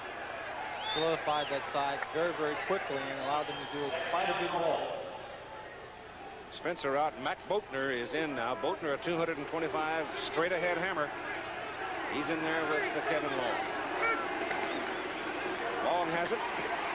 And he's down to about the 1. Scott Warner slanting in from the outside, tripping him up, pulling him down. He still picked up a yard on the play. Long now has carried the ball 15 times for 56 yards in the ball game, and actually they've marked him down at the 2. Spencer with 10 carries and 33 yards, both of them the regulars for Chicago, going for over 1,000 yards this season. It's a 21-14 Chicago lead with 8:23 to go in the 3rd quarter. Keith, I think with having such a problem really running inside on this Philadelphia team, Bobby Scott may play action, roll it out again, or run the sweep to the outside. Mike Lush is over there on that side. He sends it back the other way, and there's your touchdown for Kevin Long as he slants it in over the left side. So Kevin Long sticks it in the end zone from 2 yards. Mike Lush was signaling that there's a penalty on the play and it's going to go against Chicago as they're backing up right now. Holding. Number 75 on the offense. They caught him. No touchdown. Rob Taylor caught holding. Well, the man who knows a lot about a holding call is, we've got a Philadelphia man shaking up Glenn Howard, inside linebacker, hurt in the end zone, so a moment for him. But Dick Corey's Boston Breakers had a chance to beat Oakland out in Oakland and could have been in this playoff himself and had a touchdown called back by holding late in the game. Keith, you and I have been friends a long time. Why'd you have to remind me of that? Oh, We did have a touchdown call boy. back that really hurt us, and you know, it's one of those things that happen. You've got to be good enough to overcome it, but it was just too late in the game. Dick, I've got to ask you one question about that ball game. The play before, Charlie Smith makes a great grab. It looks like he's going to run right into the end zone, and he runs upfield and out of bounds. What did Charlie say after the game? What was he thinking about? I think he just lost his sense of where he was, Lynn. He's been in pro ball a long time, and in looking to films, he could have run it in for a touchdown is what it looked like. But I think he lost his sense of where he was and just lost his balance for a minute. We've got timeout call for the injured player Glenn Howard as Chicago's touchdown is called back because of holding. We'll be right back. The Philadelphia defense can exercise the break as Chicago is penalized 10 for holding, moving the ball back to the 12 where it is third down. Keith, I'd check them all up and throw it to Wayman Bugs. He has not caught a touchdown pass the entire season. Lenny Willis is in the lineup too. Double wide, top of the picture. That's Willis in motion. So they're going to have Bugs and Willis on the same side. They go down the middle. Boatner, touchdown. Out of the backfield, Mac Boatner. So the holding penalty doesn't hurt him. They get the touchdown anyway. And this big youngster, I think, is going to turn out to be a heck of a football player. Yes, he will. As soon as he gets even more of a chance to play, he realizes that George Allen doesn't like to substitute a lot. When he gets in there, he has to perform, and he has performed brilliantly the last ball game and today so far. So Chicago goes up to a 13-point lead now. Back out of southeast Louisiana, and I'm sure Bobby Hebert out of northwest Louisiana is familiar with him. Young man who will be quarterbacking the Michigan Panthers in tomorrow's playoff game at the Silverdome. The kick by Frank Corral is good. You've got 8 minutes and 1 second to play in the third quarter. This match between the Chicago Blitz and the Philadelphia Stars, and it's Chicago right now by 14. Corral will tee it up now for Chicago, and once again, Philadelphia is down by 14, 5 turnovers. Normally when you commit 5 turnovers against a good football team, you're going to get your tail kicked. But so far, Philadelphia's been able to hang in. Let's see how they respond now as Corral's kick goes way back and beyond the restraining line. And once again, Philadelphia has no opportunity to return the ball. So it'll be Philly at the 20. And let's see if they can go through a possession now without making some kind of a mistake after this timeout. Now Philadelphia goes to work offensively at the 20. Chuck Fusina on the day. 3 out of 7, 27 yards, 3 interceptions. As a pass receiver, however, he's 1 for 12 and a touchdown. Scott Fitzke yet to see the ball today. Comes to the bottom of the picture. Rodney Parker, who should have caught a pass earlier, is at the top. Round game with Kelvin Bryant. Bryant to the line of scrimmage, maybe. Don Schwartz, number 28, and Ed Smith, the number 56. Smith, the linebacker, and Schwartz, the strong safety, making the hit. Defensive line and linebacker staying at home closer to the line of scrimmage now. Relying on the cornerbacks actually play a little bit more man-to-man. They feel they can match up very well against Fitzke and Parker or Donovan when they're in the ball game. Donovan has now replaced Fitzke at the bottom of the picture there, number 87. Both of them Penn Staters for Joe Paterno. Second down and 10. Fusina's in trouble. They've got him back at the 6. Ed Smith, number 56, out of Vanderbilt. Junior RU 77. Again, that time they were matched up in man-to-man coverage. Had the linebackers coming. See Carl Lortz at the bottom. See Ed Smith right there just coming inside, grabbing the shirt sleeve, and Junior IU coming in, finish him off. If they can continue to play man-to-man with any kind of success, It's gonna be a long day for Philadelphia. They'll get a great deal of pressure on the passer. You'll see Chuck Fusina go down quite a bit more unless he goes to screens, the short passes to the backside of the backfield. Mark the contact at the 9. That's where the ball is located now. So it's 3rd down and about 21 as Fusina gets the ball off Fitzke for the first time today and goes down. Ball popped loose, so they're going to call it a fumble. Yep, they're going to call it a fumble. I don't believe it. Fumble. 6 turnovers. 6 turnovers. Carl Allen looked like the man that elbowed it loose, and then there was the melee, and Stan White came out of the stack with it. Well, Fusina goes back into a little slant pattern. He's got him in the hole. He's running upfield with the ball. Right there, Allen comes in, puts a helmet in, and there you see the ball. It's a fumble. No popping doubt about loose it. before he hits the ground. No question about it. Ball came out. Captain Stan White, very quick to scoop it up. They just got to be shocked on the Philadelphia side. At the 17, first down, Chicago. Double wide, top of the picture. Scott gives it up the middle. Play goes to the 15 for Kevin Long. On the sidelines, talking to number 11, Jim Cron, just trying to figure out what he can do. Get things squared away. First, his interceptions. He fumbled one snap. Alan Harvin fumbled. Now this time. But Chicago defense, Swanee, is they're just clogging everything. I think Philadelphia's got to go deep. They got to do something to spread them out a little bit because they're not going to get the time to go deep because they can play him man-to-man. Put pressure on them.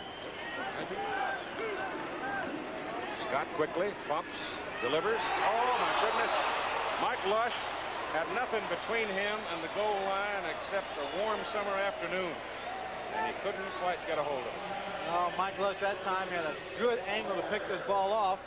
Probably a 1 second of hesitation as whether he should just try and knock it down, make the tackle, or really go for the interception. He had to lunge really with his right hand to get out there in front of it to make the tip.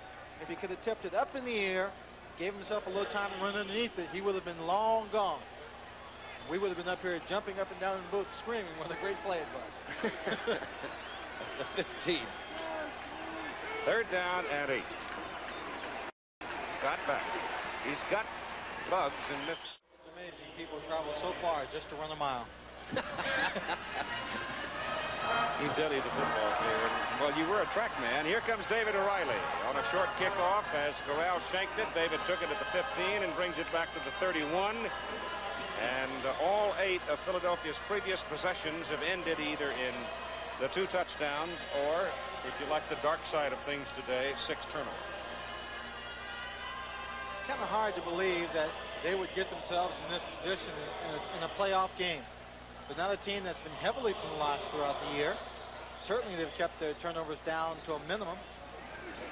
They've got their speed man, Willie Collier, back. They've taped the ankle. Willie's going to play hurt. And Fusina's going to throw on first down if he gets a chance. Won't get a chance this time. Chicago's defensive people up front are whipping Philadelphia's offensive front. They're just flat whipping them. What's it like down on the Philadelphia bench? Well, Tim Brandt, you tell us. Keith, right now there's a little bit of confusion and despair. They aren't quite sure what's causing the turnovers. They are yelling, we have to concentrate, we have to concentrate. And quite frankly, that's what usually causes those turnovers, is a lack of concentration. There is that despair. I don't think they've given up yet. They just have to get more intense. They have to play the Philadelphia offense and defense that got them this far.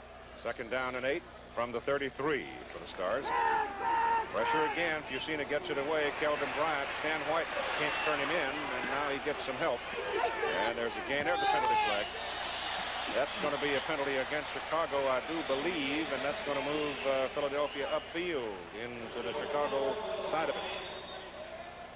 Dick Corey, you've had every coach who's coached any time at all have had moments like this where you think the sky's falling on them. You really do, Keith, and you wonder how it can happen to a team that's going most of the year without that type of football, but I think they lost a little momentum the last couple of games, and I'm not sure that that doesn't hurt you going into the playoffs. But face mask.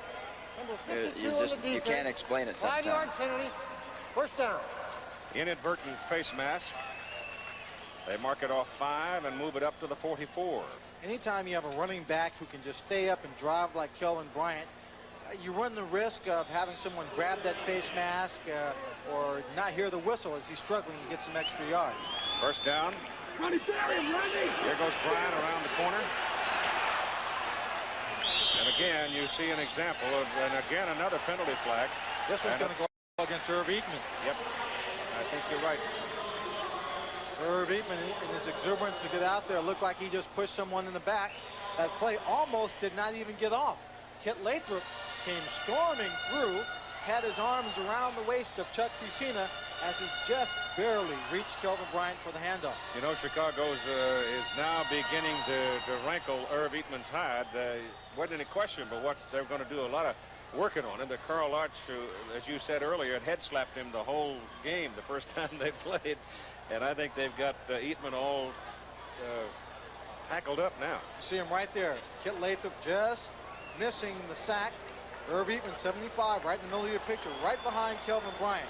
And Kelvin will turn it upfield. A couple of good moves. He's being held up here. And then Irv Eatman right here. He continues to roll up, and it's number 56, Ed Smith. He hits in the back. Personal foul. Number 75 on the offense. First down. So number 75 is called for the pushing in the back of number 56, Ed Smith. They've got him stirred up now. He's got to be able to control that. First down and 20. Ball just short of the 35. He's changing his play. Going to throw it on 1st and 20. Gets it off. Fitzke's out there. Pass is just too long. Well, it came up to the line of scrimmage. You expected to see either a 3 deep or possibly man-to-man coverage. You looked up, saw the 2 safeties deep and in the center, read that 2 deep zone, and realized there's one of 2 places you go against that zone. You go down the middle, or you get a receiver to go to the outside, kind of a zone flag route in between the short corner and the deep safety. This time it's Scott Fitzke. He has open there, and it's just a little bit too long. Good effort by Fitzke. Second down, 20, 35, Philadelphia. Chicago leading 31-14. That's Alan Harbin carrying the ball. Come on, Gets it out to about the 43. Come on, block yards. So he'll be 11 yards short of the first down as he looks at 3rd down, and that means Chicago will send in the nickel defense, I'm sure. Von Horst is normally the man that comes out, but Jimmy's still out there. That play looked a little strange to you the last time around. It was just that Philadelphia got the play off before the Chicago Blitz defense had a chance to get set. They pull Kit Lathrop, big lineman, out to get the nickel defense in. They go to a 3-down lineman circumstance and put Ed Smith, the linebacker, as the 4th man in an upright position. 3rd and 11. You've seen his pass to Kelvin Bryant is short of the first down. There's a penalty flag, and the penalty flag is thrown back at about the 35-yard line. So let's see about that. I believe it might have been the referee that dropped his flag. Holding, it's against Philadelphia.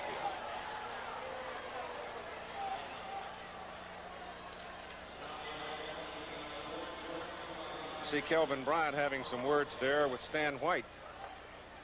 Kelvin doesn't talk much. No, not about normally. anything, but there is some temper in him. Well, it's just these veteran defensive players for Chicago.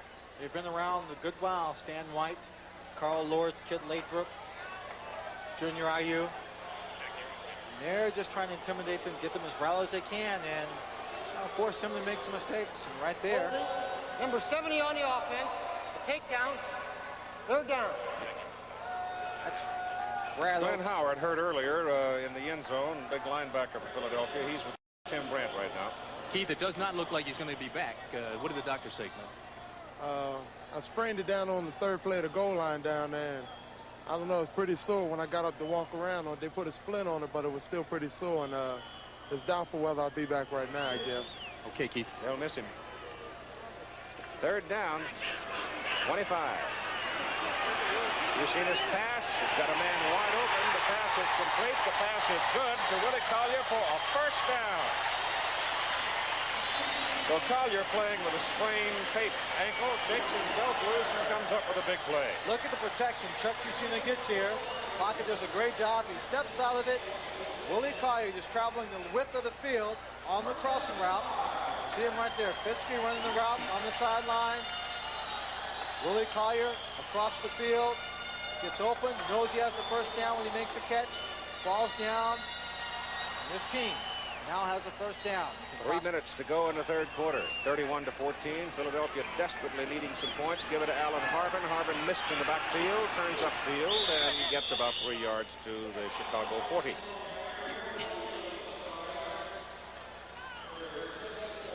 George Allen probably figured after that penalty flag was thrown for the holding, even though they seemed to be short of the first down, that if it was 4th down and 1, he'd have less of a chance of of stopping them in that situation than he would if he put them back 3rd and 20.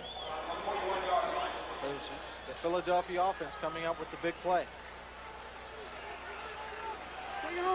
Fitzke and Donovan now double wide to the bottom of the 50. And timeout. Fitzke came in late. Fusina looked around. How many people he got out there? 1, 2, 3, 4, 5, 6, 7, 8, 9, 10, 11, 12. So they spend a timeout with 2:16 to go in the third quarter.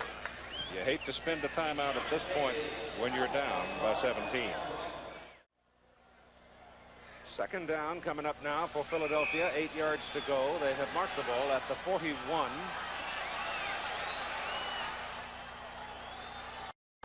And again, they go double wide. This time it's Collier at the bottom of the picture, along with Scott Fitzke. Parker's up at the top. You've seen it back. Gets a pass off. Short pass. Harbin shakes a man.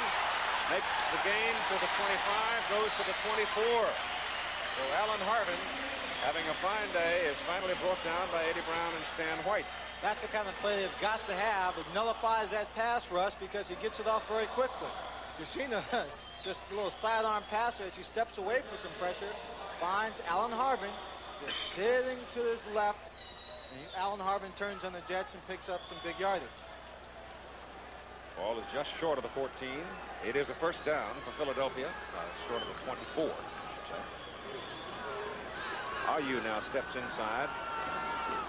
Herman. You've seen his pass is away.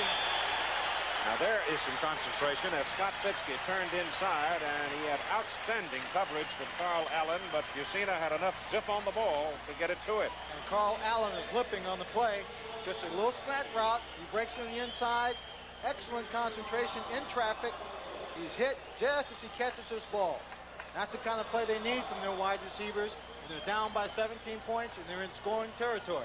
That's the kind of play Nolan Fans made a lot of times this year for the Boston Breakers. He sure did, Keith. He had a fantastic year for us. Kelvin Bryant and Alan Harbin line up now on first down. And the ball is given to Alan Harbin, and Harbin is swallowed up instantly by a blitzing linebacker named Stan White. Well, they've run that same play just too many times in that situation. Team captain, the man who calls all the plays on the defense from his outside linebacker position, Stan White, that time just guessed right, based on what they had been doing in the past, and he was right in the hole to stop the play. Didn't overrun it, didn't stay back away from the line of scrimmage. Second down and 14 from the 18.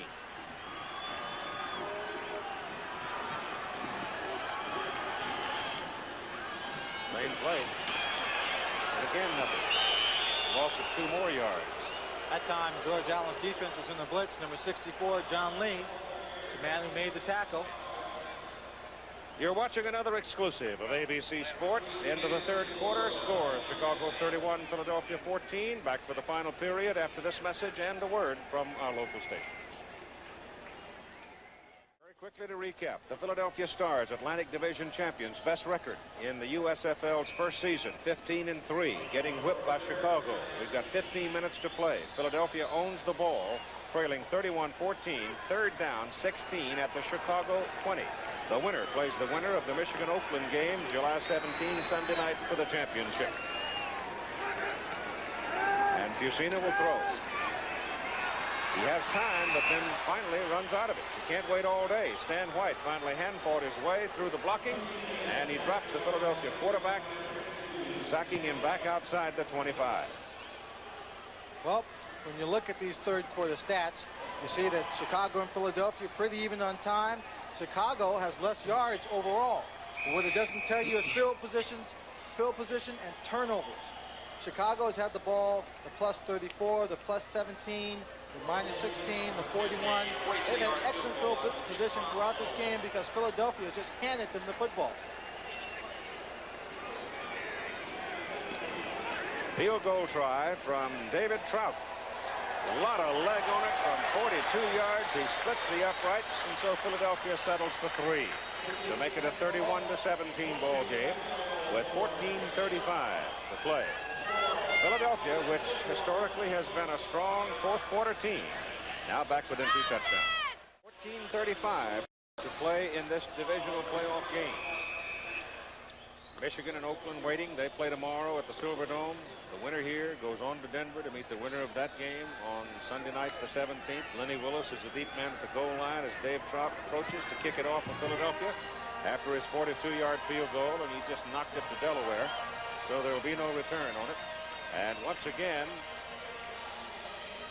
the kickers deny the opportunity of a return.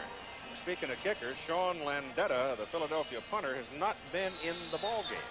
They haven't needed him. Every time they had the ball, either they scored or they gave it to Chicago. They turned the ball over. Not a pleasant situation. He liked to at least come in there and save them the opportunity, save them from those turnovers, punt the ball away. But Philadelphia, mistake thrown today. First down for the Blitz as Bobby Scott hands the ball to Kevin Long. And Philadelphia now trying to strip it. They bring Long down after a 2-yard pickup. But he holds on to the football. John Lee on the sidelines was hurt a couple of minutes ago and has come off the field. And you can see that John is still not all that healthy. He's got that ice bag on his neck. It could be that his neck is bruised, or it might even be a pinched nerve or something. Second down and 8. Tim Spencer can't find anything. He's down at the 21, and again it's Scott Werner, the strong safety, coming up to make the play. Lost a yard on that play. A good stand right here by the defense of Philadelphia. Very important here at the top of the fourth and final period of this ball game. Kelvin Bryant's had a big day. He's over 100 yards. Vince DeMarini, Marinas is hurt and down on the field right now. He's an outside linebacker, rookie out of Montclair State. For the average Chicago game, and over the last 3 weeks, they've seen a lot of yellow flags. They've been averaging about 16 penalties per game, but today they've only been flagged 8 times, so they behave themselves a little more. Let me turn to Dick Corey, the head coach of the Boston Breakers now, and talk about the development of this league. Just very quickly, Dick, my feeling is that the quality of play was better than I expected. I think, Keith, that the NFL players that we had join our team and other teams in the league felt that exact same, that the caliber of play in our league was much better than they anticipated, and I think that the football being played is excellent football. How about this ball club now that is waiting over there in Michigan? The Michigan Panthers finished strong, 11 out of 13. I think they're playing like you'd like to be playing going into the playoffs. I really think they could be the favorites going into this thing. Well, they're a big muscle team. They beat you up. They're very well coached, and they have excellent personnel, and they've done a great job. I think they're an excellent team. Philadelphia's defense now trying to swell up here and stop Chicago and get the ball back, trailing 31-17 in the fourth quarter. Third down and 9 for the Blitz. Hand off to Boatner, and Boatner is brought down short of the first down. Number 76, Willie Roseboro, who used to play fullback at the University of Washington, makes the tackle. Willie Roseboro went in there looking for somebody to tackle, missed the ball carrier, ran right by him, put on the brakes, turned around and said, whoops, I forgot something. Reached back and grabbed him by the waist and stopped him from getting the first down. Corral's third punt, 45-49. This one's going to bounce. Werner couldn't get to it. Now Scott fields it and prevents it from going further downfield, and there is a penalty flag thrown back up here inside the 30. Number 80, Marcus Anderson, is there yelling at the officials, pointing his fingers. I have no idea what this penalty is. Ed Smith was involved in it, and if it's against Philadelphia, it'll give Chicago a first down. Personal foul on the receiving team, post-possession foul. So it must have been a dead ball. Oh, no, it was after the ball had been punted. Philadelphia had possession of the ball when the receiving team was penalized, or 44-yard punt, and then add on the penalty. in other words, if Philadelphia had not had possession of the ball and the penalty was called against them, it would be marked off and could very well be a first down for Chicago. So they tack it on to the 44-yard punt. It goes all the way back to the Philadelphia 15. 13 minutes to play in the ball game.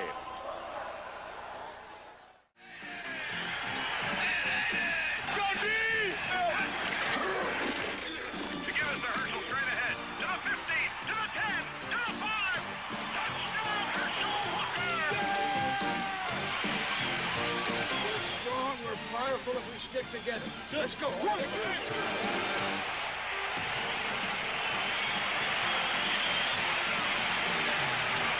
This message was furnished by the United States Football League. You had errors of omission as well as errors of commission today by the Philadelphia Stars. 6 penalties for 65 yards plus the 6 turnovers. And that's why they're getting whipped 31-17. From the 15, they go to work now.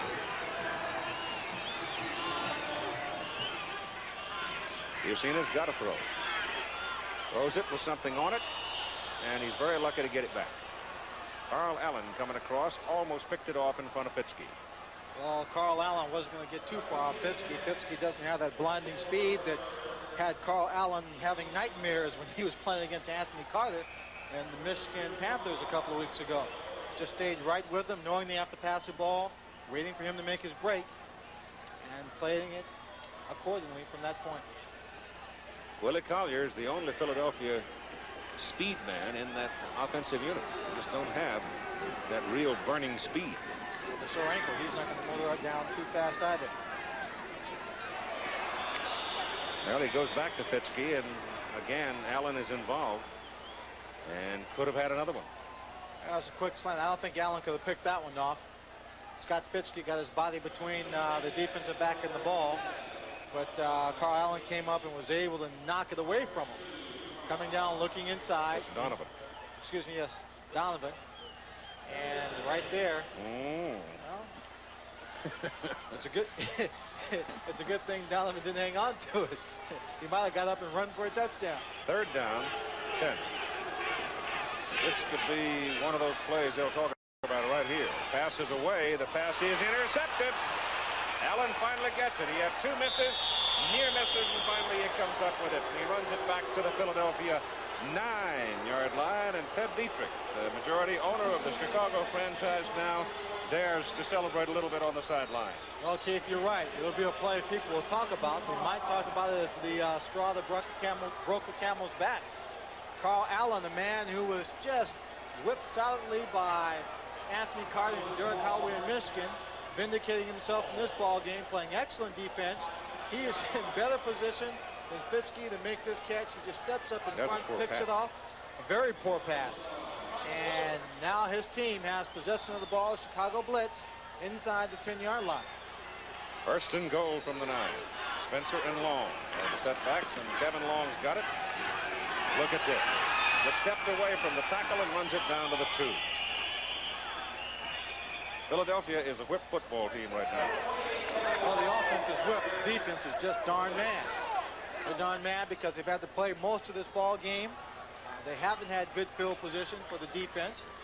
They've been under the gun pressure all day long, forcing that defense to play well with the short yardage and goal line stands and offensive attacks of the Chicago Blitz.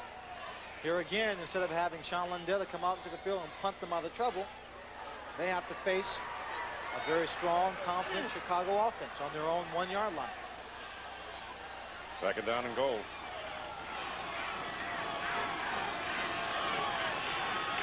Tim Spencer. Touchdown. Spencer hits the corner. And Chicago makes it a 20-point lead.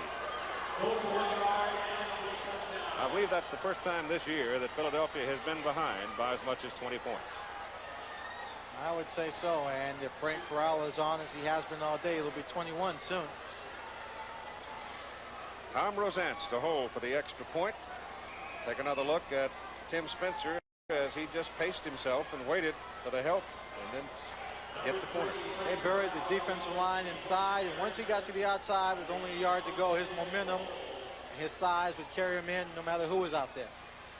Rosance will hold. Corral the kick.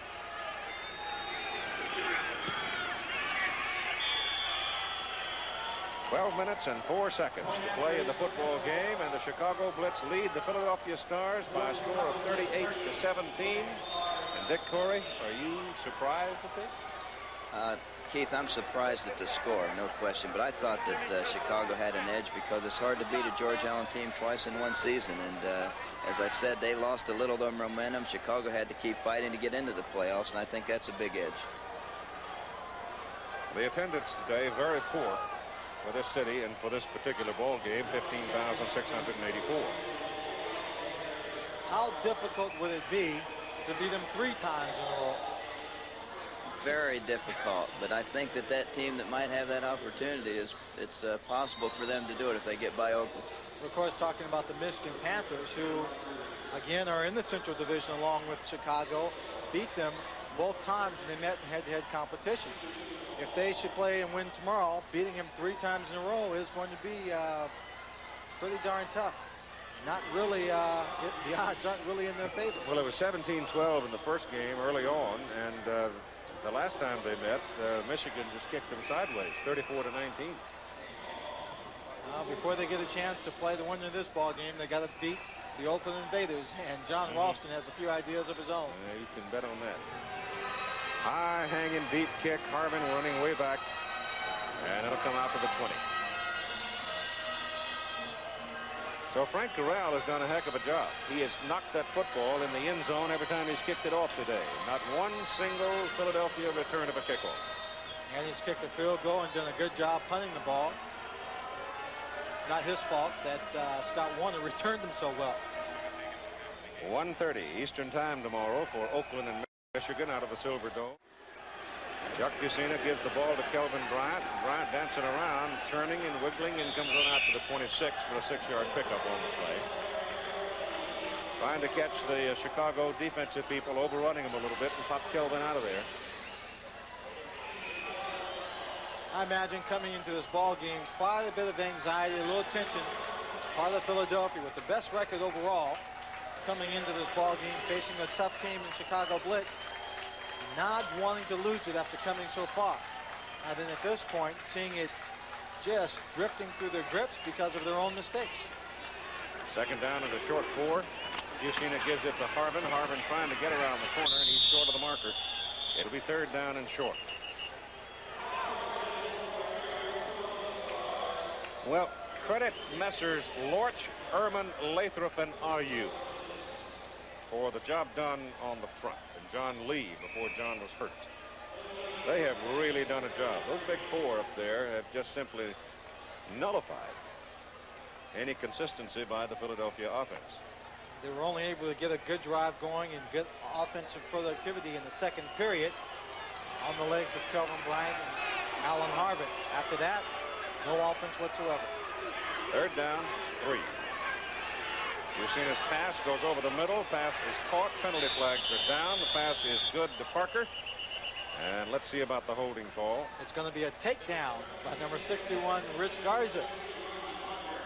Herb Eatman getting into another scuffle. Right here. There's the attack. You see number 70, Kent Lathrop. Watch there. Garza just reached around his waist, grabbed him, and pulled him down. So it's another Philadelphia mistake. Their 7th penalty. They've got to accept it. Otherwise, I think they've got a first down. That's right. Oh, Rich Garza didn't have much of a chance there. It's either hold him, pull him down, or... Number 61 on the offense. 3rd down. or execute what they call in football the old lookout block. You heard about that, haven't you, Dick? I sure have, but I'll tell you, our offensive line didn't give up many of those at Johnny Walton this year. That's right. How many times has Johnny Walton sacked this year? 8 sacks and 617 attempts, Lynn. It's amazing. That's phenomenal. Dick Corey, coach of the Boston Breakers, sitting with us through the second half. As Piscina goes back to throw on 3rd down and 13, throws short, another penalty flag. That's Alan Harmon running around, and Allen's got a first down as he gets across the 30. And the penalty is thrown back where the quarterback threw the ball, and Joe Ehrman turns to the Chicago side and say, hey, we got him holding again. That's right, and it's a good thing Harvin at least got the first down, which means they have to accept the penalty and they get one more shot. But now they're getting way back in their own territory to drop back and pass. Personal foul, head slap on the defense, number 63. The 15-yard penalty and a first down. Oh. How do you do? How do you do? They finally called one of the old head slaps. Well, Ehrman was indicating holding. Felt he had been held back around where Chuck Piscina threw the ball, but the flag, even though the flag was thrown way back there, they've called a head slap up at the line of scrimmage. A little life for the Philadelphia Stars. Late in the ball game, 10-19 in the 4th period. Chicago's defensive line. Carl Lortz admittedly said he was head slapping Irv Eekman, and one of them finally got caught for it. So the ball is out past the 45, where Philadelphia keeps it first down. Chicago's offside. Junior RU jump. Piscina puts it up. Down the sidelines. It is caught. What a great catch that was by Scott Fitzke. Excellent catch by Scott Fitzke. I know RU was offside on the play. But the way the officials are milling around the ball, they may call that he was drawn offside by the offside line. Number 77 on the defense. Nope. Penalties refused. First down. What a catch by Scott Fitzke. Chuck Piscina realizes he's got a holding offside, and just lets it go. Piscina, his arm's not that strong, but he was able to get it out to Scott Fitzke, who just stopped. The ball was thrown a little bit short, and he just held himself up long enough. I guarantee you that's as far as Charlie can throw it. That's as far as Chuck is going to throw it today. Good concentration, goes up for the ball, pulls it in his hands all the way. The ball wasn't bobbling around, and a 38-yard catch. And it's first down at the 17 and nothing there as Skip Lathrop and Carl Lortz come in to get Alan Harvin. Lathrop 70 and Lortz 71. Dick, I would think that Chuck Piscina at this stage of the game, especially down here inside the 20, might be better off with a little rollout passing. Get away from the pass rush, give him more time. I think he's done a lot of that boot or little rollout that he's pretty good at with the tight end cross or that type of a pattern.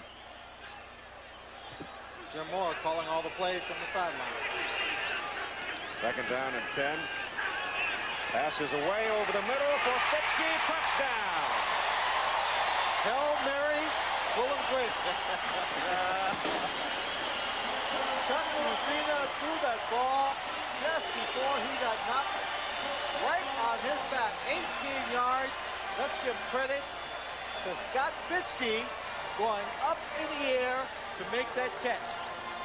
He went right up in the air in front of the defensive back to steal the ball. You see Lathrop coming in. The ball just thrown high in the air. Carl Allen trying to strip the ball after the catch is made. Doesn't have a chance this time as the sure-handed receiver in this group. Fitzke hangs on to it for the score. The extra point is good. And so Philadelphia has fought back one more time on heroics by Fitzke to trail by only 14. Let's take a look at a man who plays well under pressure. Knows how important this ball game is not going to give up anything. Comes across. He's not a great leaper, but he gets up this time. It's the playoff. It's the pressure. It's making the big play. And Scott Fitzke came up with it all. And so with 9 minutes and 29 seconds to play in the football game, it's 38-24, Chicago by 14. Trout will kick off. There's Scudder. Scott Fitzke, one half of the Penn State connection, and Chuck Fusina, while his ball in his back, was saying, "I need you now, partner." And he came through for him. 38-24 ball game. Trout kicks it. Willis comes up with a 7. And Lenny's out to close to the 30 before they get him. Now it's up to the Philadelphia defense. The average starting field position in this ball game, to give you some idea of what mistakes can mean, turnovers can mean, Chicago has averaged its possessions at the Philadelphia 48-yard line. You got that kind of field position all day, you ought to win. You only have to go, what, 48 yards for the score? Mac Boatner, fresh backs in the lineup now. Doug Dennison, 21, and Mac Boatner, number 43. And they moved it from the 30 out to the 33, second down and 7. We've seen Philadelphia score very, very quickly on this drive. A couple of big plays by Scott Fitzke. Even if they don't get the turnover, if they can hold him to 3 downs and a punt, they've done well. Scott taking his time. Clock go as long as possible. Boatner again. Boatner out to about the 36. So here comes your big play for the Philadelphia defense now. 3rd down and 4.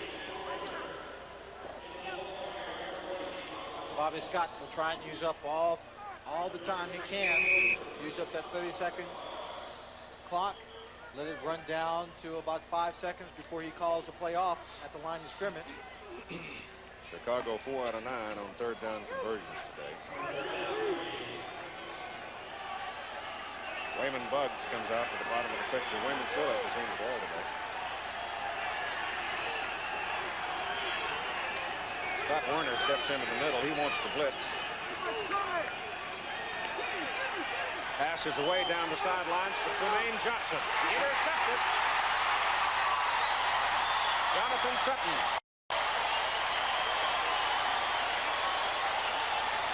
Jonathan Sutton had perfect position on the play. They've been doing their homework. It's a play that the Chicago Blitz have used frequently throughout the season. In this situation,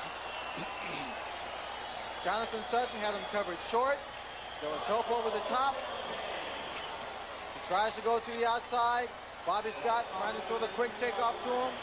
Sutton in the best position goes right up inside. You see Tremaine Johnson trying to get a hand inside to strip it. He can't do it. Philadelphia's ball, first down, their own 32. Fusina gets it off, just barely. Pass caught, short gain. Kelvin Bryant. No, not Kelvin Bryant. Rodney Parker. Rodney Parker took a lot of time for that short play, looking deeper downfield for one of his wide receivers. Got Willie Collier going deep, but he was covered well. Bryant's not in there. Parker goes out. Collier comes in. Alan Harbin, the lone remaining back. Bryant is out of the lineup. Steve Folsom, number 89, the tight end. He hasn't seen the ball today either. One pass thrown to him, it was incomplete. Got tipped and intercepted. You've seen his pass complete to Tom Donovan. And Donovan is knocked down at the Chicago 47 and a penalty flag. No doubt face mask, grabbing the face mask, and Donovan was pulled down. Chuck Fusina getting some good protection. The off defensive line is charging in. You see the little games right up front. He finds Donovan coming across. Right there, Eddie Brown comes up and grabs him by the face mask. 32, Carl Allen with his hands on his hips saying, darn, they got another one. Add another 5 yards to it. Number 25 on the defense. First down. At the Chicago 42. Time, 6 minutes, 58 seconds. Chicago sitting on a 14-point lead. Philadelphia, as always, putting the pressure. You see the back, getting a little better protection. Throws it short to Harbin. Harbin out there gets away from the linebacker and turns it into a pretty good game. He had Ed Smith and Jim Fonhorst out there. But finally, it was Carl Allen, the cornerback, who had to come up and make the tackle on him. Philadelphia down by 14 points, still putting pressure on the Chicago defense. They're not giving up. Alan Harvin almost doesn't make the catch. He bobbles it, just jukes Ed Smith a little bit. He's diving for the first down, but he's out of bounds. Fusina's statistics now improving considerably. 14 out of 22 for 199 yards. Scott Fitzke, a fundamental reason for that dramatic improvement. From the 34. Fusina gets away. That time he didn't hook slide. He took everything he could get, and he got a lot. It's first down, Philadelphia. The ball is at the Chicago 13. Don Schwartz, number 28, made the tackle. Chuck Fusina came into this ball game with 63 carries for 291 yards and 3 touchdowns. He has now 5 carries for 40 yards. Great pressure by the defense, but he gets away and downfield. He's looking for some place to run to get as many yards as he can. Ball is handed off up the middle to Harvin. Inside the 10 he goes, down to about the 7. Philadelphia spent one timeout, remember, some time back in the third quarter, so they've got 2 left, and we're inside 6 minutes now remaining in the ball game, and the Stars putting on the pressure, trailing 38-24. They can stick it in here. Then Jim Morrow's got to make a decision. Does he go for a 7-point differential, or does he go for 2?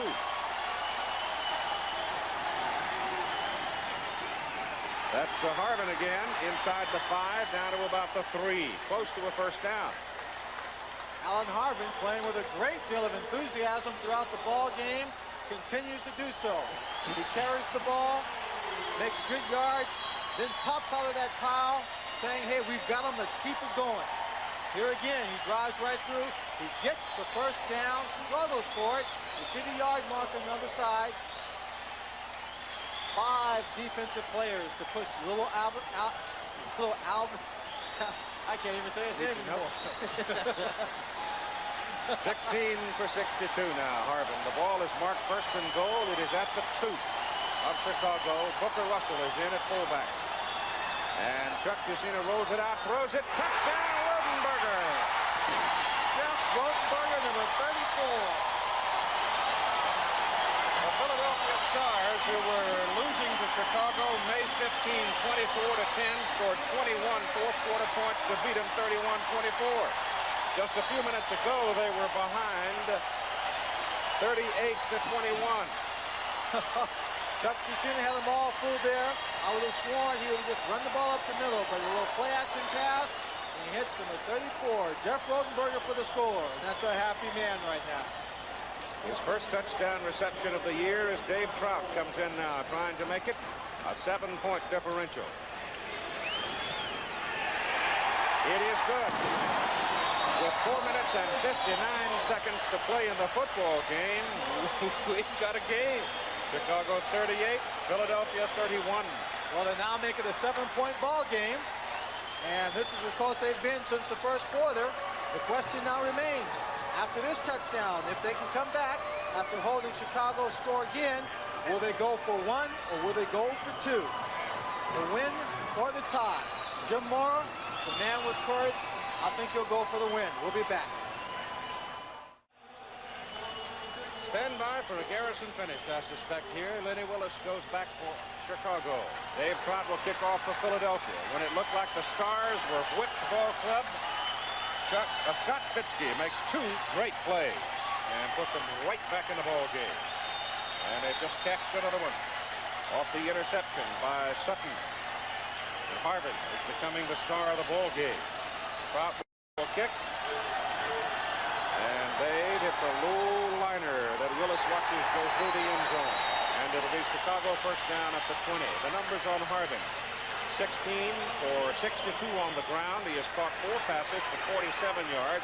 He has thrown a 12-yard pass to Chuck Fusina for a touchdown. And that's the last scoring possession by Philadelphia. 38-31 ball game, Chicago leading by 7. Now Chuck Fusina waits for the defense to give him the ball back. That's what he's looking for, another opportunity to get his offense back into the end zone. Beats on the defense of Philly right now. Antonio Gibson's got to cover Tremaine Johnson. They try the run. And there's anything there. A couple of yards to Kevin Long as Sam Mills and company inside. Shoved him down. That play so very predictable by the offense of Chicago. Scott Fitzke right now with Tim Brent. And oh, how that momentum has changed. 2 great catches in that series. You still have time. Yeah, we have plenty of time. I think if we wouldn't have 7 or 8 turnovers, it wouldn't even be a ball game. But hey, we got together with the quarterback and receivers. Everyone just thought, hey, no way this team should beat us. And we're going now. Okay, Keith. The surge is across the 25. Kevin Long carrying again. Clock running at 4:10 to play in the ball game. It is 3rd down and 4. 2 very predictable, conservative running plays by George Allen's offense. I would have thought that if he had gone up top, put the ball in the air, it might have caught them off guard instead of being so conservative, but he decided to stay on the ground. Now it's 3rd down, 4 yards to go.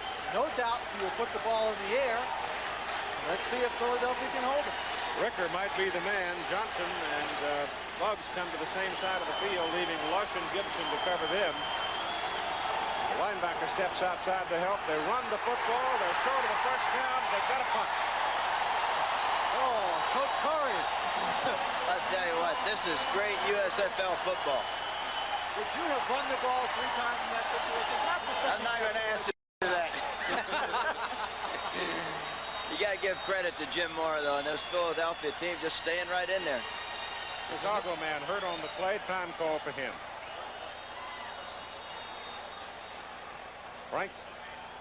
Frank Corral has come on the field. He will punt as soon as the injured man is off the field.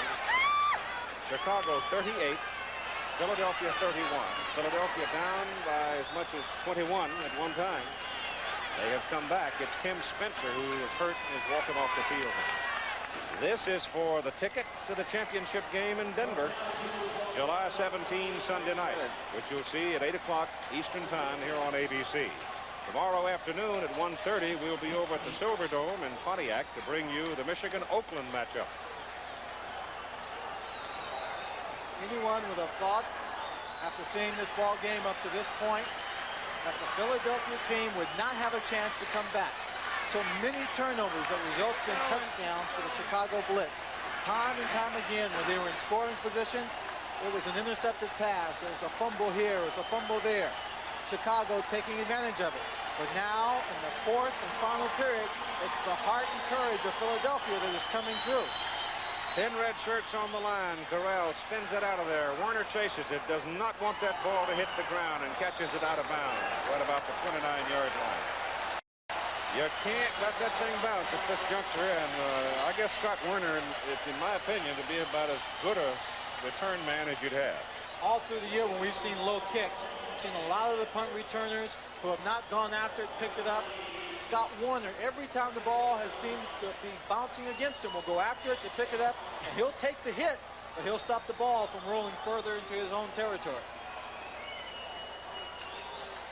The ball is just inside the 30 for Philadelphia. Spencer has hurt that neck again, pinched nerve, so he may not be back.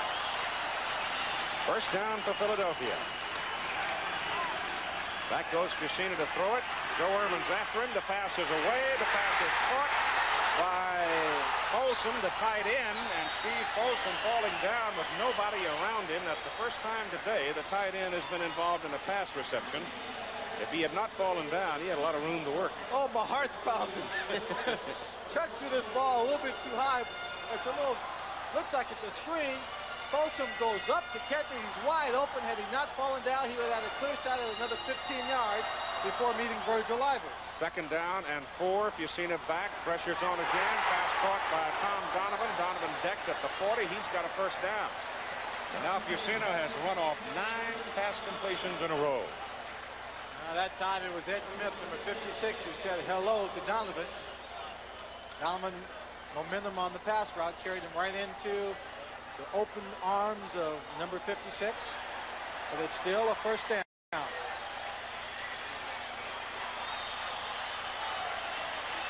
Oh, we're going to have a finish. 2 minutes. 2 minutes to play in a football game. Chicago, 38. Philadelphia, 31. Philadelphia's football. First down at their own 40. And now here's where that old thing called poise gets into the catch. Well, so far they've displayed quite a bit of it. They haven't hung their heads down low. They haven't gotten down on themselves, like Scott Warner said, or Scott Fitzke said, that had it not been for the 6 turnovers, it might not have been a ball game. And he may very well be right. But it is a ball game, and they're behind in it by 7 points. And I think it's a foregone conclusion, at least in my mind, that if Philadelphia scores, they'll go for 2 points. I don't know about that. You go for the tie, then it depends on the time on the clock, maybe. If you got just seconds left, maybe you leave your luck to the flip of the coin and trust your defense if you lose it. I don't know. I guess I've got that little bit of do or die blood in me. You got an opportunity to win it, you take it. You don't know what's going to happen to the flip of the coin. Well, Lenny Willis could take it back and win it if Chicago should win the flip of the coin for a touchdown. However unlikely, but it's possible. I just remember back in the college football days, I guess it was Notre Dame and what's that? Purdue, or was it Northwestern they played and had a chance to go for the win of the tie? Well, it's first down with 2 minutes to play. Philadelphia at the 40. You've seen it back. Got to get it off. Pressure zone. Ducks at one man. Gives him some time. Now he takes off. Gets his first down. Steps out of bounds. All this kid has ever done from all of the days he played for Joe Paterno over at Penn State.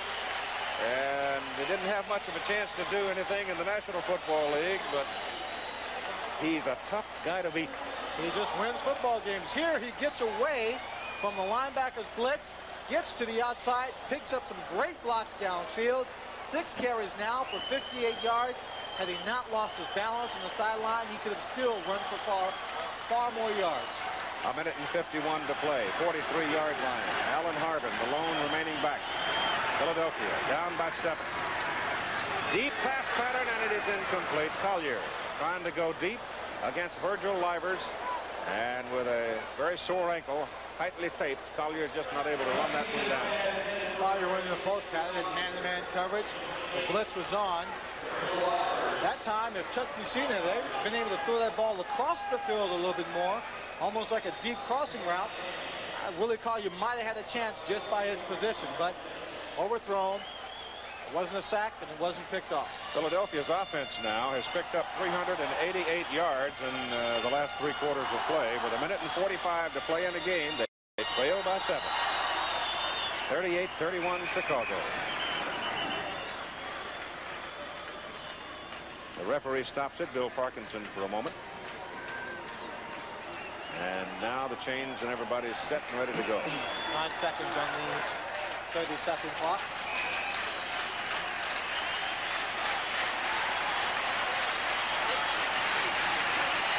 Better hurry.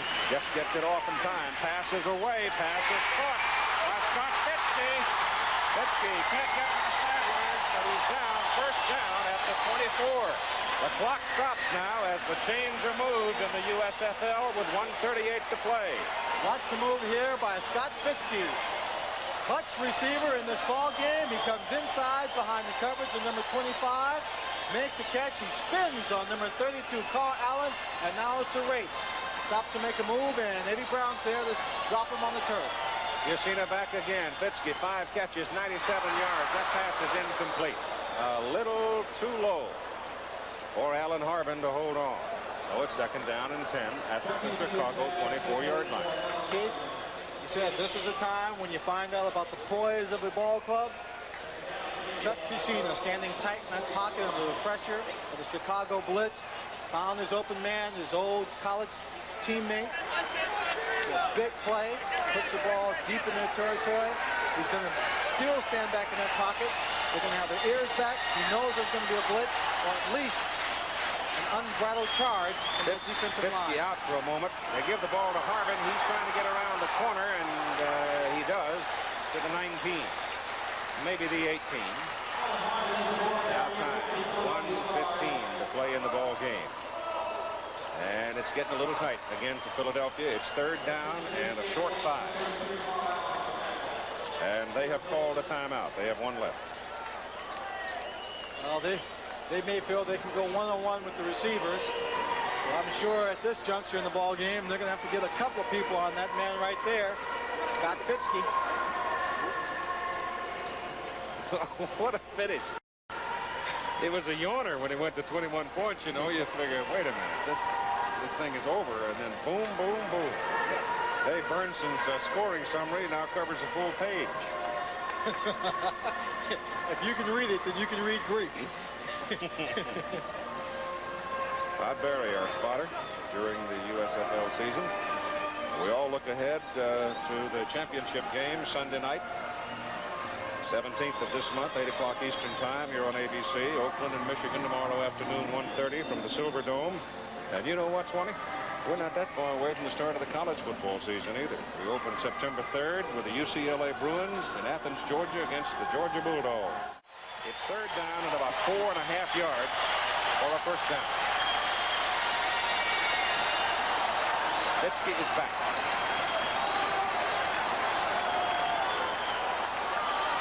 Fitzke's got it. First down at the Chicago 11.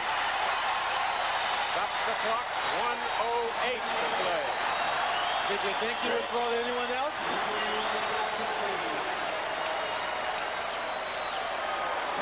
First down, Philadelphia, just inside the Chicago 11. Chains are down. The clock is rolling. Yusina looks over the defense. Sets up to throw it. Goes to the corner. Incomplete. Oh, my goodness. Steve Folsom and Ed Smith were all tangled up over there. Folsom got a hold of it, but couldn't hold on. Oh, I thought Folsom had that ball all the way. And he reached out and grabbed it. Was just going to pull it in and fall on it.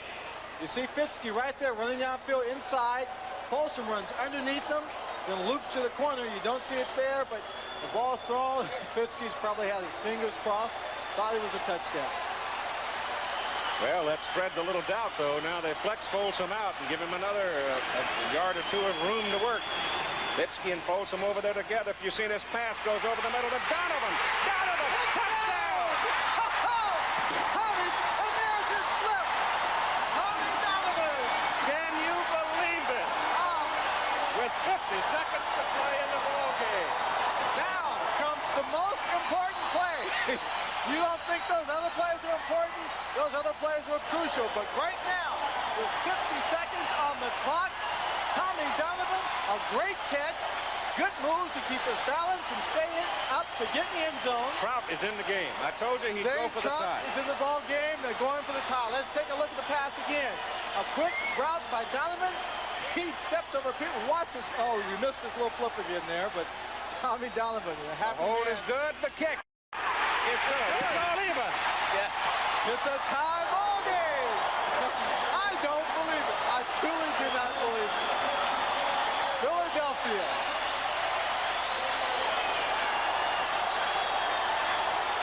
Chicago led 38-17 at one point here in the second half. Philadelphia in the fourth quarter has run up 194 yards. It's 310 Staters that have really done the job. Here's Fusina again, under the pressure. He sees Donovan open. Watch him just step out of Don Schwartz's hands, arms. He gets into the end zone, and here is his celebration. He is so happy.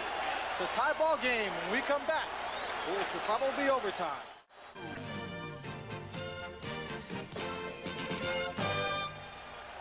The Atlantic Division champions Philadelphia has scored 24 points in the fourth quarter to get all even at 38 with the Chicago Blitz. 50 seconds to play in regulation. Obviously, we'll have overtime if there is a tie. Lenny Willis is deep for Dave Trout's kickoff. And there'll be no return. That's 3 points. He knocked it through the goalpost. Watch Donovan now. Tom Donovan making a catch and then a great run. The best part of it was this run. Right there, Eddie Brown, Don Schwartz, they have shots at him. He gets in, and then a Tom Donovan patent celebration, a flip in the end zone. and he still holds on to the football. A well-trained wide receiver. Philadelphia's had the football 13 times today. They have not punted. They've turned it over 7 times and scored 6 times. And Kevin Long lines up now with Doug Dennison as Bobby Scott goes to the air, and the pass intended for Tremaine Johnson is incomplete. Johnson had double coverage that time with George Cooper, big linebacker, and Sam Mills back there. 2 linebackers in the area. There's tough coverage here. They're looking for that little short pass to Tremaine. He's sandwiched right here. He can't get up for it. The only thing missing is a safety behind that play to pick it off. Yeah, Jonathan Sutton had come up, and he made contact, but he made contact when the ball was there. So there's no flag. 2nd down and 10. 47 seconds to play.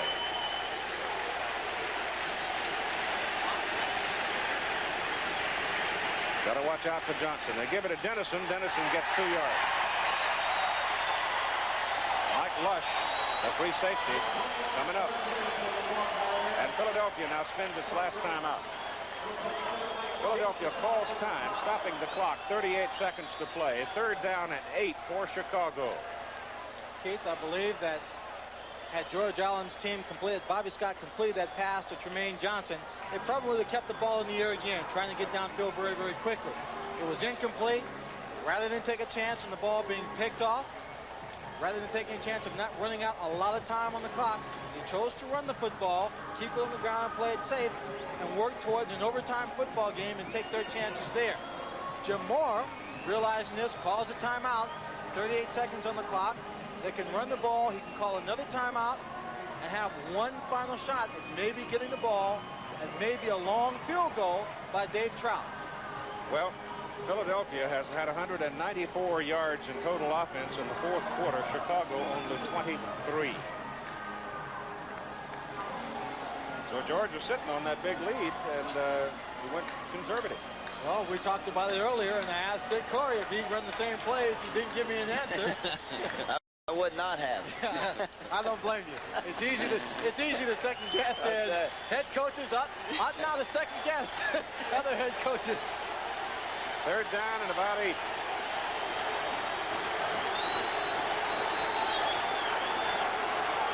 They run it. Dennison. And he's short of the 1st down. So it'll be 4th down and a half a minute now. Less than a half minute to go. As you see the time ticking away, John Bunting made the stop. The old pro who played 11 years with the Philadelphia Eagles. Well, the whole of my strategy is the fact that Philadelphia doesn't have any more timeouts, so they can't stop the clock. Chicago's going to let the clock run out. Let time expire. We will go to overtime in this first divisional playoff. Regulation game time has expired. Philadelphia 38 and Chicago 38. An incredible 24-point comeback by Philadelphia in the 4th quarter. And I still say the 2 really big plays in that 4th quarter were the 2 catches made by Fitzke. The one on the sideline over there, and then the one for the touchdown. And from that point on, it was just all of the energy in the world flowed back into the Philadelphia ball club. He made 2 catches back-to-back that any receiver would love to have in his memories. Now let us watch the flip of the coin. You don't, I like the way the division people in college football play it, where you're guaranteed a possession. I like that, don't you, Dick? Definitely. I think each team should be given a possession in overtime. But not the case right now. Flip of the coin can mean everything right here. Here's the tail. Bill Parkinson. Who's going to call it in the air? You're going to call? No, you call before I flip. He calls tails? Tails. He calls tails. It's a head. It's a head. You wouldn't toss. Philadelphia gets the football.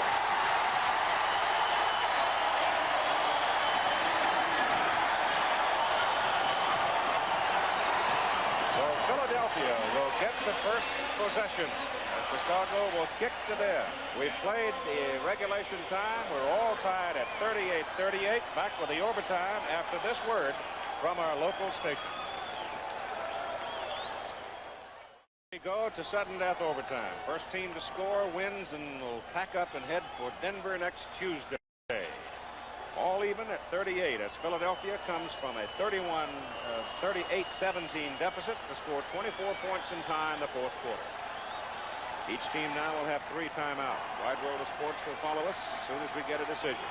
Frank Corral will kick it off for Chicago, and Alan Harbin is the deep man, and Corral has not allowed Philadelphia to return a kick so far today. And Chicago has won both of the overtime games they have been in this season. Here's the kick. There will be a return from the 4 by Harbin. He comes back out to the 27. Keith Jackson, Lynn Swan, Tim Brandt, Coach Dick Corey of the Boston Breakers visiting with us in the second half. And having the time of his life. I didn't know it was so tough up here. You guys do a great job. First down for Philadelphia at the 27. Chicago's defense has been on the field virtually all of the fourth quarter.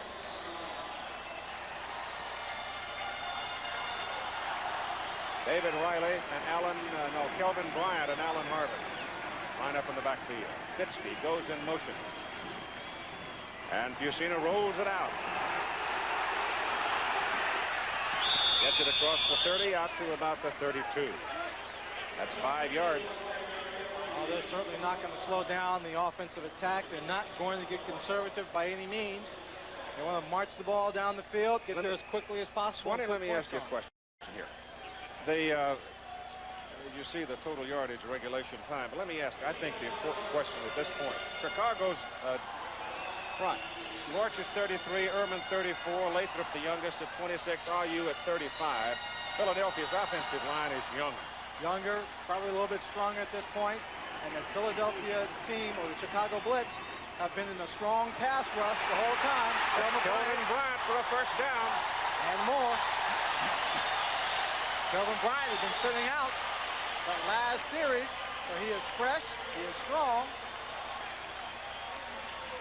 First down, Philadelphia. They had to stop a fight that time. The ball is out at the 42. Gets good blocking up front. David Riley, number 35. You see right there, he runs into a pile, keeps those legs moving until Ed Smith just reaches up and grabs and holds on to one of them. So the Stars have at least 4 more snaps in this possession. We are in overtime, a 38-38 ball game, and the winner goes to the championship game in Denver. Bryant again. Right up the middle he goes, curling it back in behind Oates and Garza, and reaches the 46. Bryant, 20 carries today, 132 yards. Consistent. He has been consistent with his team all year long. Coming into the USFL out of North Carolina, they said he was a ball player that was often injured, not being able to last the full season. Well, he's taken more than his shares of hits, shots this year, and he's come through it just fine. He goes out holding his right leg right now, back in the hamstring area. Harbin comes in to replace him. Fusina. Little play action, flips it over there. The pass is caught at midfield by David Riley. Riley bouncing on upfield, having been untouched to get the first down for Philadelphia. You know, things become cliches because they're actually true. That's why you keep saying them over and over again. Momentum. This is what has allowed this team to come back. They've got that momentum, a little fire in their blood, given them by Scott Fitzke on 2 great grabs. And there you see Riley losing his footing, but then struggling, crawling to make sure he gets the first down. As they cross midfield, now the ball at the 46-yard line of Chicago.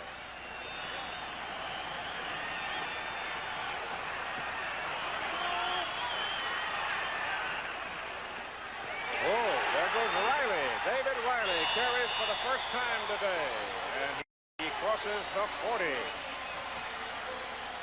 During the course of this entire ball game, a couple of the owners for the Chicago Blitz have been sitting in the box. The principal owner of the Philadelphia Stars, Miles Tannenbaum, has been sitting in his box. I looked across the stadium.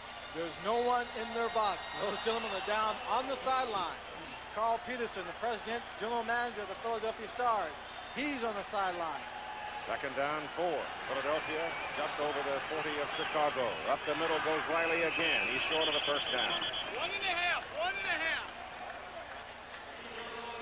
So David Riley out of West Virginia. Now he seems to be shaken up a little as he gets up from the bottom of that stack. It'll be third down and a yard. A big yard. A little bit more than a yard, too. Kelvin Bryant comes back now, and Harbin goes out. Now, you know who's going to get the ball. I don't know. I'm not so sure they'd give it to Kelvin Bryant. They just might give it right back to David Riley. Bryant up the middle. First down, Philadelphia. 34-yard line of Chicago. Well, Keith, I think you ought to be a coach, and I'll just play for you. I still go back to the question I asked you a while ago. The Philadelphia offensive front, they're 29, 24, 24, 25, 22, 24. They're driving them off. Brad Oates, Rich Garza, Bart Oates, Chuck Comiskey, Irv Eatman, Steve Folsom, 89, doing what they have to do and wearing down the Chicago Blitz defensive line. Yusina rolls away from the pressure. Gets his pass off. The pass is good to Riley, and Riley is down around the 30. Not much gain on the play, about 4 yards, but it's better than having your quarterback sacked. Chuck was looking downfield and just simply wasn't anybody, and he kept holding on, and finally you saw 35 come open. Dave Riley did a good job of hanging on to this. Chuck rolling out. He's got a block in front of him in case he wanted to run. Pump fakes it. Riley doing a great job of catching passes on his knees. Second down, 6. Harbin is back in the lineup. Penalty flag goes down. Harbin gets loose around the corner. He's going to have a first down. And he's out of bounds in around the 21-yard line, but let's see about the penalty. Well, it looks like it's going to be offsides against Chicago. But the important thing is, and Dick Torrey just kind of whispered it to me over there, we are now in Dave Trout's reign. Yep. Well, if Philadelphia wins this ball game, it'll go down as one of the most dramatic comebacks I've ever seen. Defense number 52. Offside. With number 1, Dave Trout, you saw standing on the sideline, waiting for his moment. His extra point conversion for the 1 point. Hey, from 2 yards away, is still a pressure kick, and he made it. Now, waiting for his moment, his possible moment, where he may have to kick a field goal to win the ball game. And his teammates giving him encouragement, keeping his spirits up, not wanting to pressure the mount too heavily on the young man's shoulder. They've got a first down at the Chicago 21. Trout may not get a call if they keep moving it. Well, if they keep moving it, he won't have to kick. But if they do, the young man who did a lot of kicking growing up in South America and Brazil, down and around the Amazon, will have a chance. Bryant is back in at I-back. He's got the ball. He's tough. I'll tell you he's tough. Dick Torrey. Kick that ball right now. Dick Torrey, that's the first time I've seen a running back headbutt a tackler and keep going. He is a great running back. 22 carries for 141 yards. Number 44, Kelvin Bryant, North Carolina. This will be the 8th time this season he's gone over 100 yards. This man is truly deserving of his MVP award. He's out of the ball game right now. Alan Harbin back in. He's had a big day. Philadelphia is headed toward 600 yards. That's Harbin. There's a fighter. First down. Close to it. They're going to have to measure it. That stops your clock now. We're in overtime. Philadelphia scoring 24 points in the fourth quarter to tie 38-38 in regulation. Kelvin Bryant is well over 100 yards, but Alan Harbin now on 19 carries has picked up 80. It's third down and about a half a yard. And Davey Trout over there crying. Don't faint, David. Heat's going to be on him if they don't make this first down. It's Harbin. He's got the first down. He may have a touchdown. He's down inside the 5. Out of bounds at about the the 3, maybe the 2. First and goal, Philadelphia. Dan White made the tackle, but Alan Harvin was a step away, 2 yards away from a touchdown. With all due respect, Dick Curry, most deserving, but you got to see that in a situation like this, Jim Morris did a great job of bringing his team back. He couldn't have been too far in that Coach of the Year ballot. I tell you, Jim has done a great job with this team, winning 15 games and coming back from a score like he came from behind today. Philadelphia has now run for 304 yards in this ball game. There is a Chicago man hurt on the play. We've got a timeout called for him. ABC's Wide World of Sports coming up very shortly, just as soon as we get a decision. And the winner in this ball game that'll pack the bags and go to Denver to meet the winner of tomorrow's Oakland, Michigan game, which will be played at the Silverdome in Pontiac, Michigan. The championship game on ABC television at 8 o'clock Eastern Time, Sunday night, July 17. Virgil Livers, number 24, is a man down on the field. Cornerback. George Allen. His team had a 38-17 lead, a 21-point lead. But youth was on the side of Philadelphia. They had to have a little luck. They had 2 magnificent plays, receptions by Scott Fitzke, that seemed to be the plays that turned this ball game around. Jim Moore, that's not why he's tasting, that's victory he can taste on the sideline. Right next to us up in the booth, Greg Landry, former coach of mine in Pittsburgh, Dick Walker, sitting in the press box, and they're wearing the long faces right now. Well, Chicago didn't make a first down in the fourth quarter. You're right. Philadelphia just flat out came after them. The offense got probably way too conservative. Philadelphia was able to take advantage of it. First down and goal to go. Philadelphia on the 2. David Riley in the backfield with Kelvin Bryant. Bryant on a sweep right. There's down to the 1. Down to the 1 as Lance Shields, number 22, came up. And another Chicago man is hurt on the play. Looks like Jimmy Farnhorst may be the man hurt. John Schwartz, number 28, got up slowly also. They've got to be exhausted. They've been out there now for almost a quarter and a half. They are exhausted. It takes a lot to put on an all-out pass rush, as they attempted to do when Philadelphia was driving for its last touchdown in regulation time.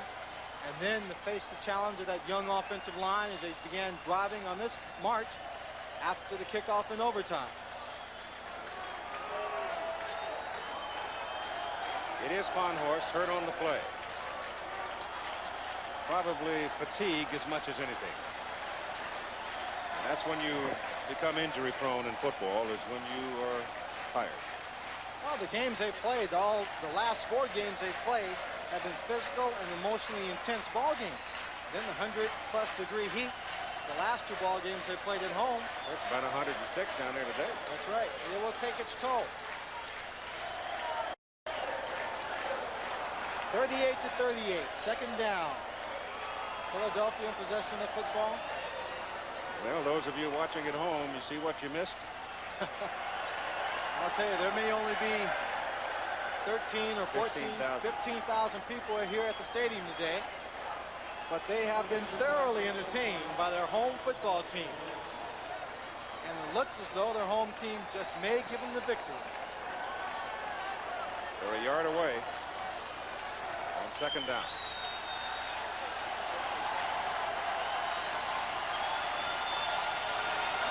Championship play, when you go into sudden death overtime, it will go until the game is over. Not until the end of 15 minutes, but until the game is over. Someone scores. It's Bryant over the top. Touchdown! Philadelphia wins it.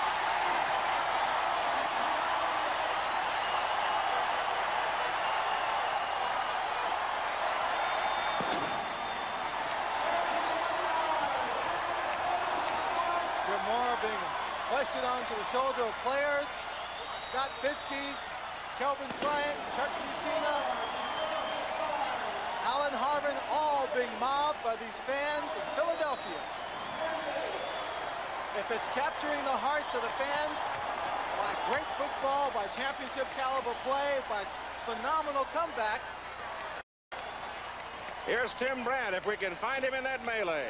Jim, that's one of the gutsiest performances we've seen. You've got to be proud of him. I'm so proud I can hardly talk. It's the greatest team ever. What did you tell him at halftime? Not much. I just said we come back all year. We're going to do it again this year. That's exactly what I told them. Congratulations. We'll see you in Denver.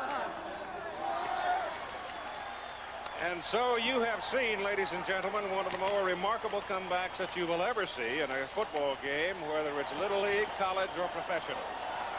Chicago led by a 38-17 margin. Philadelphia came back, shut down Chicago in the final quarter, tied at 38 to force the overtime, won the flip of the coin.